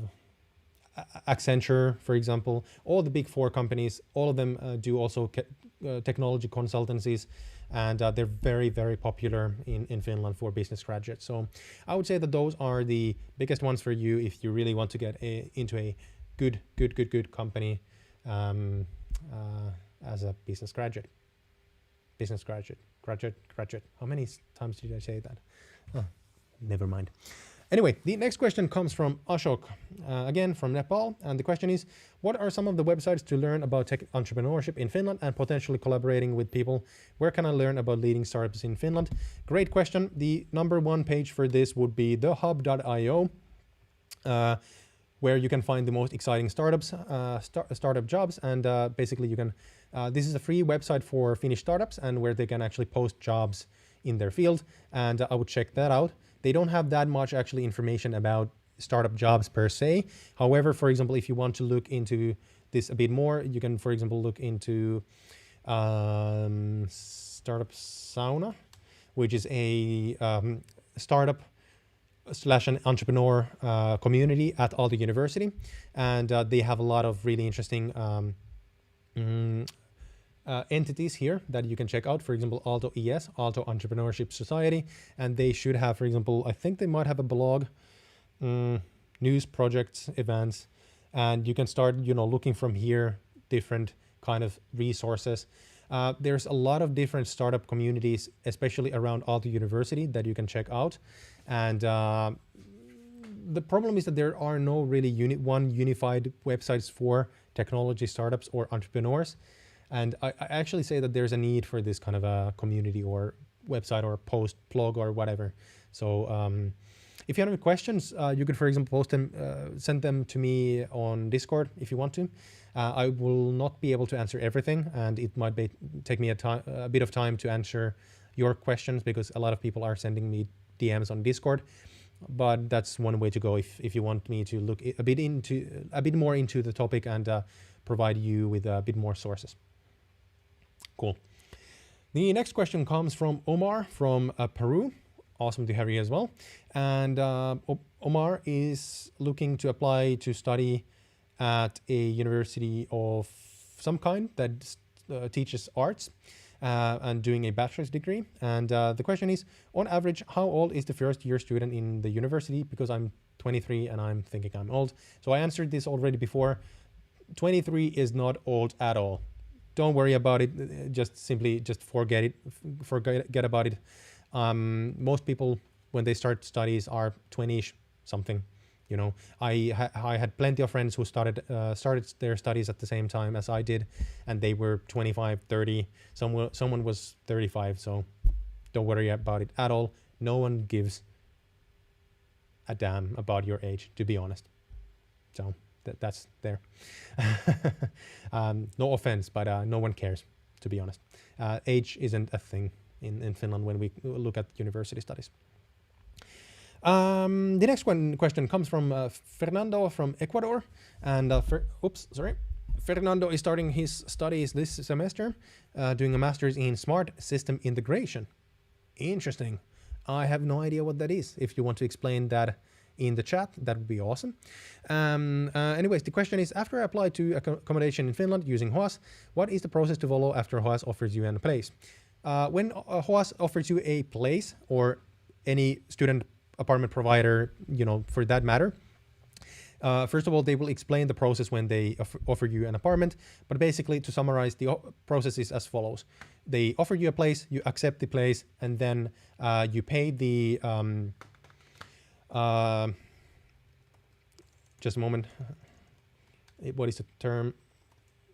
The security, right? So the rent security. So that's going to be that. How much that is depends on the student apartment provider, but usually in Finland it's just a few €100, and that is basically a deposit that you pay to the provider, and then they will pay it back after you move out. So accept the place or accept the apartment, pay the security, and then when you move to Finland, you will be able to get your keys to your apartment. And then before that, you also need to make, most likely you need to make an electricity contract with an electric company. There are multiple depending on the city. Usually electricity is not included in your rent. Water is most likely included in the rent if you apply for a student apartment. So that's something that you don't have to take into account. Second, by the way, we don't use gas in Finland almost at all, so you don't have to think about gas. Accept the offer, pay the security deposit, get a electric company to provide you with electricity, make a contract with them. I actually have a video about this topic and links to a couple of electrical companies that actually offer student discounts. So you can check it out from the channel. I think the video is how much does it cost to study in Finland? That's one. And then I have a video about student benefits in Finland. That's the second, where I actually have links to electric companies in Finland. So check that out. And when you come to Finland, then you will get your keys from the provider, and that's it. And then there's a certain date when you actually pay the rent in full. That's basically it. It's pretty simple. If the apartment comes unfurnished, then you just need to get the furniture to the apartment yourself after you have moved in. If you have any other questions about any other things that you would like to know in the process, I might have missed something, let me know in the chat. But this is the general kind of process. It's actually really simple in general. Anyway, the next question comes again from Gautam, and the question is, how can I build a network with potential employers during my studies? Is it possible to do a PhD in Aalto University after my master's, and how much is the pay for PhD students? Great question. Let's break this down. So first of all, building a network. So in Finland, student organizations are a big thing when you study. So we have in Finland, student kind of culture, student communities, they're extremely important and close to you when you study. So for example, your student union at Aalto University and all the different organization, clubs, guilds under that are going to be a big part of your student experience in Finland. For example, a lot of different student organizations at Aalto University organize different career events, different parties, other kind of even sports related events. And many of those events have corporate collaborators or corporate collabs with potential employers. So that's the first way of networking with potential employers. So for example, your guild, you're going to be in the, I think, Automation and Electrical Engineering Guild, which has corporate partners who want to hire you after you graduate, and they will have representatives in some of the events, and you can meet up with them, ask about different jobs. In addition, universities like Aalto University, they have annual career fairs, which are these massive multi-day events. where you actually get to go and meet company representatives at the campus. So that's one. And then, of course, many student organizations organize these kind of events, career-related events that might be just at meetups. They might be like more fancy dinner parties in the evenings where you actually sit down, eat like a 5-course dinner, and then just have a chat with corporate representatives from different companies. Then you, of course, some companies even send their representatives to different more like parties. We have, in the Finnish student culture, we have something called Sitsi, which is basically a table party where you sit in these long tables, and you have like from like 50 people to multiple hundreds of people sitting in these really long tables, opposite each other and next to each other. And it's basically just singing and drinking and eating all evening. So we have a lot of academic songs or drinking songs that we sing. And then we have, drinks, and then we eat and we, have a discussion with people. And many of those events, for example, also have representatives from companies. And you have to take into account that many companies actually send their representatives into these kind of event student parties because it's a part of the culture, and it's completely fine for them to have their representative basically drinking together with students, because that's a part of the Finnish student culture and kind of the graduate recruitment process in a sense. So a lot of different ways of networking with employers during your studies. Then the second question was about PhDs. Yes, you can do a PhD at Aalto afterwards. The actual requirements and minimum criteria depend on the field. And what I would say is that you should really focus on your studies and try to get as high grade as possible. And after that, specifically and especially focus on your master's thesis. That is going to be a big thing if you want to do a PhD. So put a lot of effort into your thesis.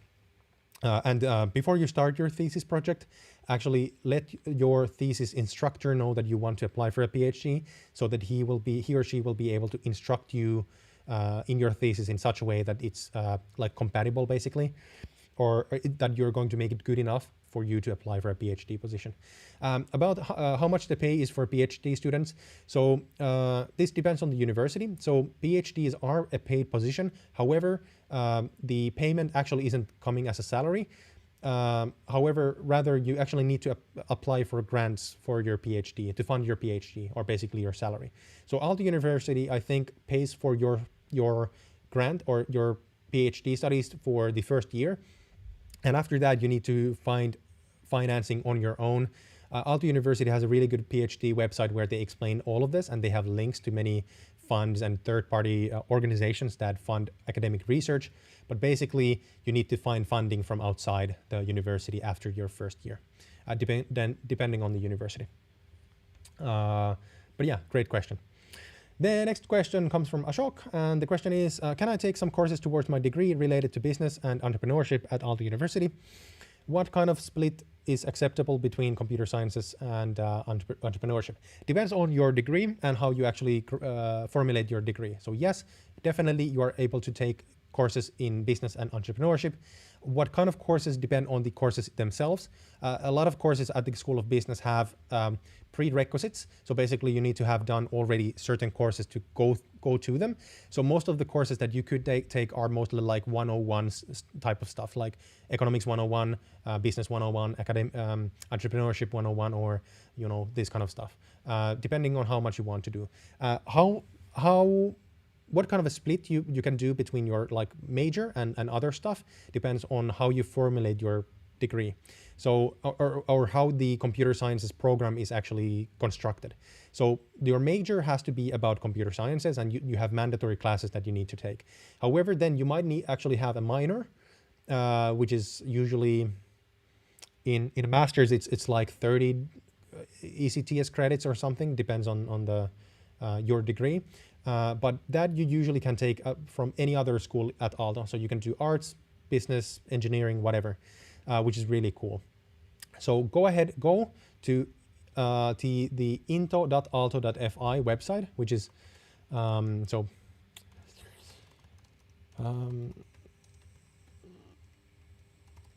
so let me see if I can actually pull this up. Yeah, there you go. So Google Masters in Computer Science Aalto, you can find this page, which is starts into.aalto.fi. This is basically the intranet of Aalto University. It's partly publicly accessible, and to some pages you need to have a login. So basically you need to get the university account. However, from here you can actually see the construction of the degree itself. Let's see. Depending on the study track, I guess.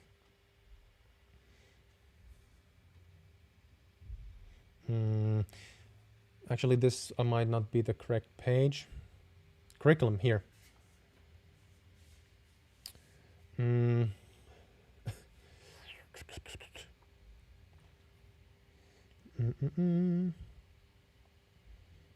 There you go. All right. So I cannot find it here, but basically you should be able to find the entire structure of the degree here on these pages. And from there, you can actually see what kind of a minor degree you can do and how many selective courses you can actually take for your degree. So depends on the degree that you're doing. You can take from anywhere from, 16 to 50 credits worth of selective or minor degrees in another field. So depends again on the degree. You have to check it out from there. And when you actually start your degree, you will have a personal tutor or study tutor, and you can ask them about this, how many courses you can actually take when you're structuring your personal study plan. Cool.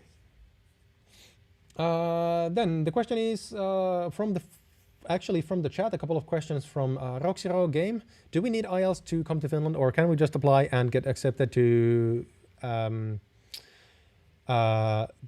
with the university taking care of the everything like visa and stuff? All right, so there's a couple of questions here. First of all, whether or not you need IELTS or TOEFL or some other language proficiency tests depends on the school itself, as well as the degree program that you're applying to. So for example, if you apply to Aalto University, whether or not you need to apply for do a language proficiency test is not only dependent on Aalto University itself, but also the program that you apply to. So if you apply to business, it's different to computer sciences. Also, it's different from if you apply to a bachelor's versus, for example, a master's degree. So it depends on the school and the case. Second, when you apply to a Finnish university, you have to take care of all of the things on your own. The application you have to take care of on your own. Residence permits, all of this you have to take care of on your own. Travel cost, travel arrangements, getting an apartment, everything is you have to do on your own. In Finland, we're basically a very kind of like an independent nation where people are very, very independent. So all of this is your responsibility.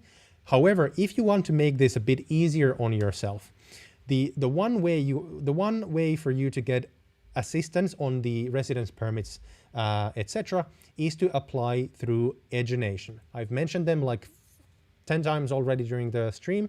So Edunation is a Finnish company that provides kind of an alternative way for you to apply to study in Finland. They have a number of partner universities that you can see here, universities or universities of applied sciences.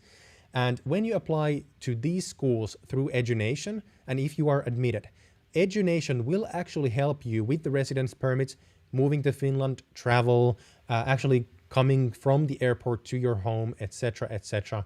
But this is the only way for you to get this kind of help. If you apply to study in Finland through the normal way, Edunation is not the normal way. I have multiple videos about the normal way of applying to Finland on my channel. Go to the channel and look for the playlist applying university admission to Finland, I think. There's plenty of information there. So this is the only way for you to kind of get help with visas, etc. If you apply the normal way, you have to take care of all of that on your own, but don't worry about it. It's simple enough if you just take the time. I don't see any reason why you would need any kind of help with the residence permits, etc. So, just saying. Cool. Before I jump to the next questions, I need to get a drink, and then we're actually at 40 likes, which is awesome. We actually reached our goal, but it would be awesome if you could just gently tap the like button if you're getting value out of the video, so that we could actually get to 45 likes before we end the stream. Drink.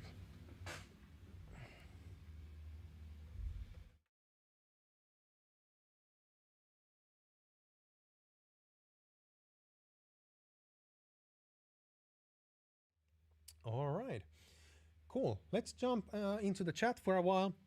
We had a couple of questions from Warrior Mage, sorry, saying moro to you as well. Hi.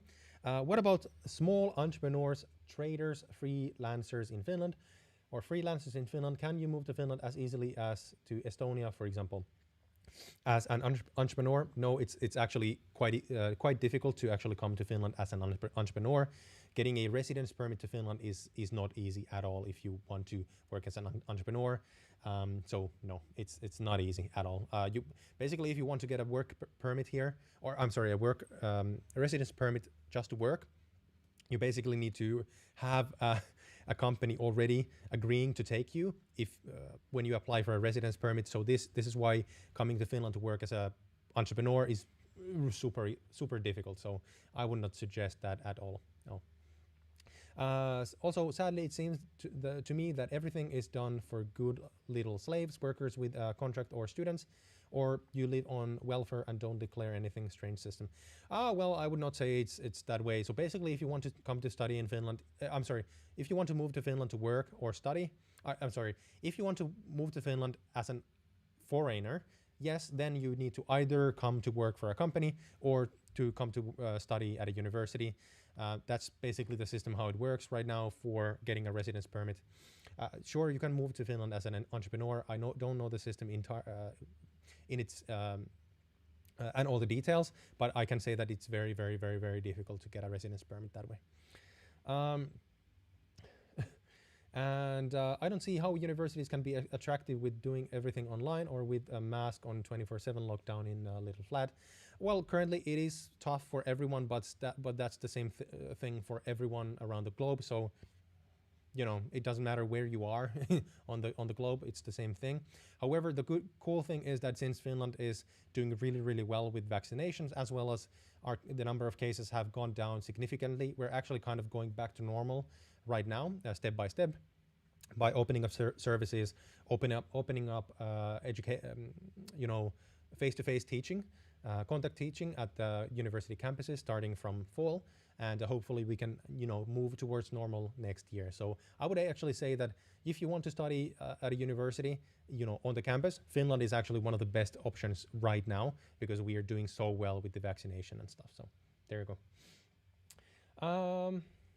Scarlett, what's up? Scarlett saying, hello, Oliver, just passing by to say hi. What's up? Hopefully you're doing well. And of course, leaving my like. Thank you very much. I do appreciate it. Roxin, you're most welcome. Hopefully that answered your question. And then actually, Roxin has a question. How can we get a citizenship? There is actually a process for that, and you can actually check it from the Finnish immigration's website. Citizenship. So just Google Migri, which is the Finnish immigration service, and citizenship, and you can actually get to the Finnish citizenship application page. And actually click this Finnish citizenship right here, and then you can actually see all the information that you actually need for getting a Finnish citizenship. To summarize, let's see.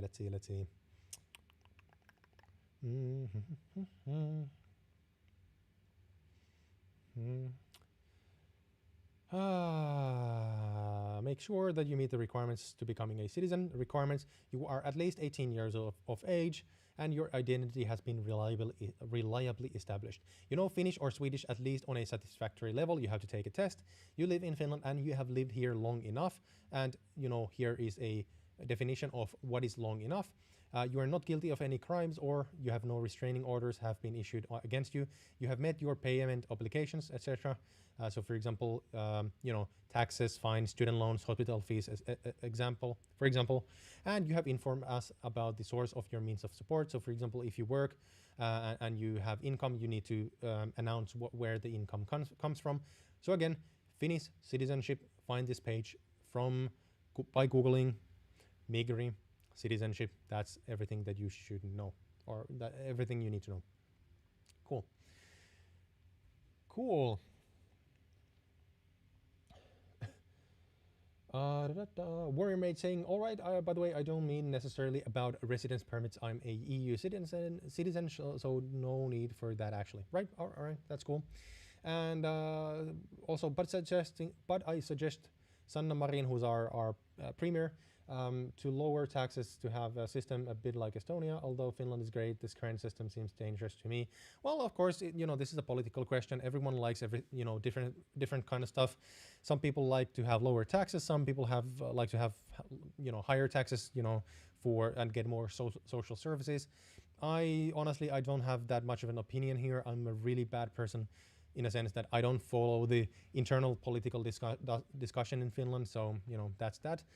Currently, of course, what is causing some friction in the Finnish political landscape is the European Union financial support system, or the financial aid system that is, or law that is being suggested to support the EU, so that we can get through the COVID-based financial downturn, basically. But yeah, that's another topic on its own. Warrior Mage also saying, I like to go to Finland, but the country has been closed for over a year for me. So yeah, that's something that is completely unfortunate at this time. Unfortunately, it is so for many people. Anyways, I think that's it. There's no more questions in the form. We are almost at 45 likes. Once more, if you're getting value out of these streams and everything that I do on the channel, do gently tap the like button. It would be awesome to get to 45 likes before I end the stream. However, thank you so much for hanging out. This has been a long stream, almost 2.5 hours. Thank you so much for all the great questions. Thanks for hanging out for such a long time. And once again, congratulations for everyone who has just been admitted to study in Finland. I know that there's a bit of a process to actually get the residence permit and get to Finnish soil, but everyone has to go through it. So just, be patient and go through the system step by step, and you will be able to do it like everyone else. Million Angesom, what's up? Welcome to the stream. Unfortunately, I'm just about to close the stream. We have had a lot of really interesting questions for the day. So if you want to watch the stream in replay, I highly recommend it. And for everyone, of course, if you have any other questions that you would like me to answer live, join us next week. And also you can post your questions into the Google form, again, which is either in the description box below or actually in the live chat right now. You can post the questions there even during the week, and then I will start the next week's stream with your question. Also, if you have not yet done so, do join our Discord server. There's a link in the chat right now. Again, the idea of the server is to build a community of people interested in studying, living, and working in Finland. And on the server, we have more personal dialogue about all of these topics, and I post updates about upcoming videos and live streams to the server as well. So all of this kind of stuff. Cool. Thank you so much for everyone for hanging out, and I will see you in the next one. Bye bye.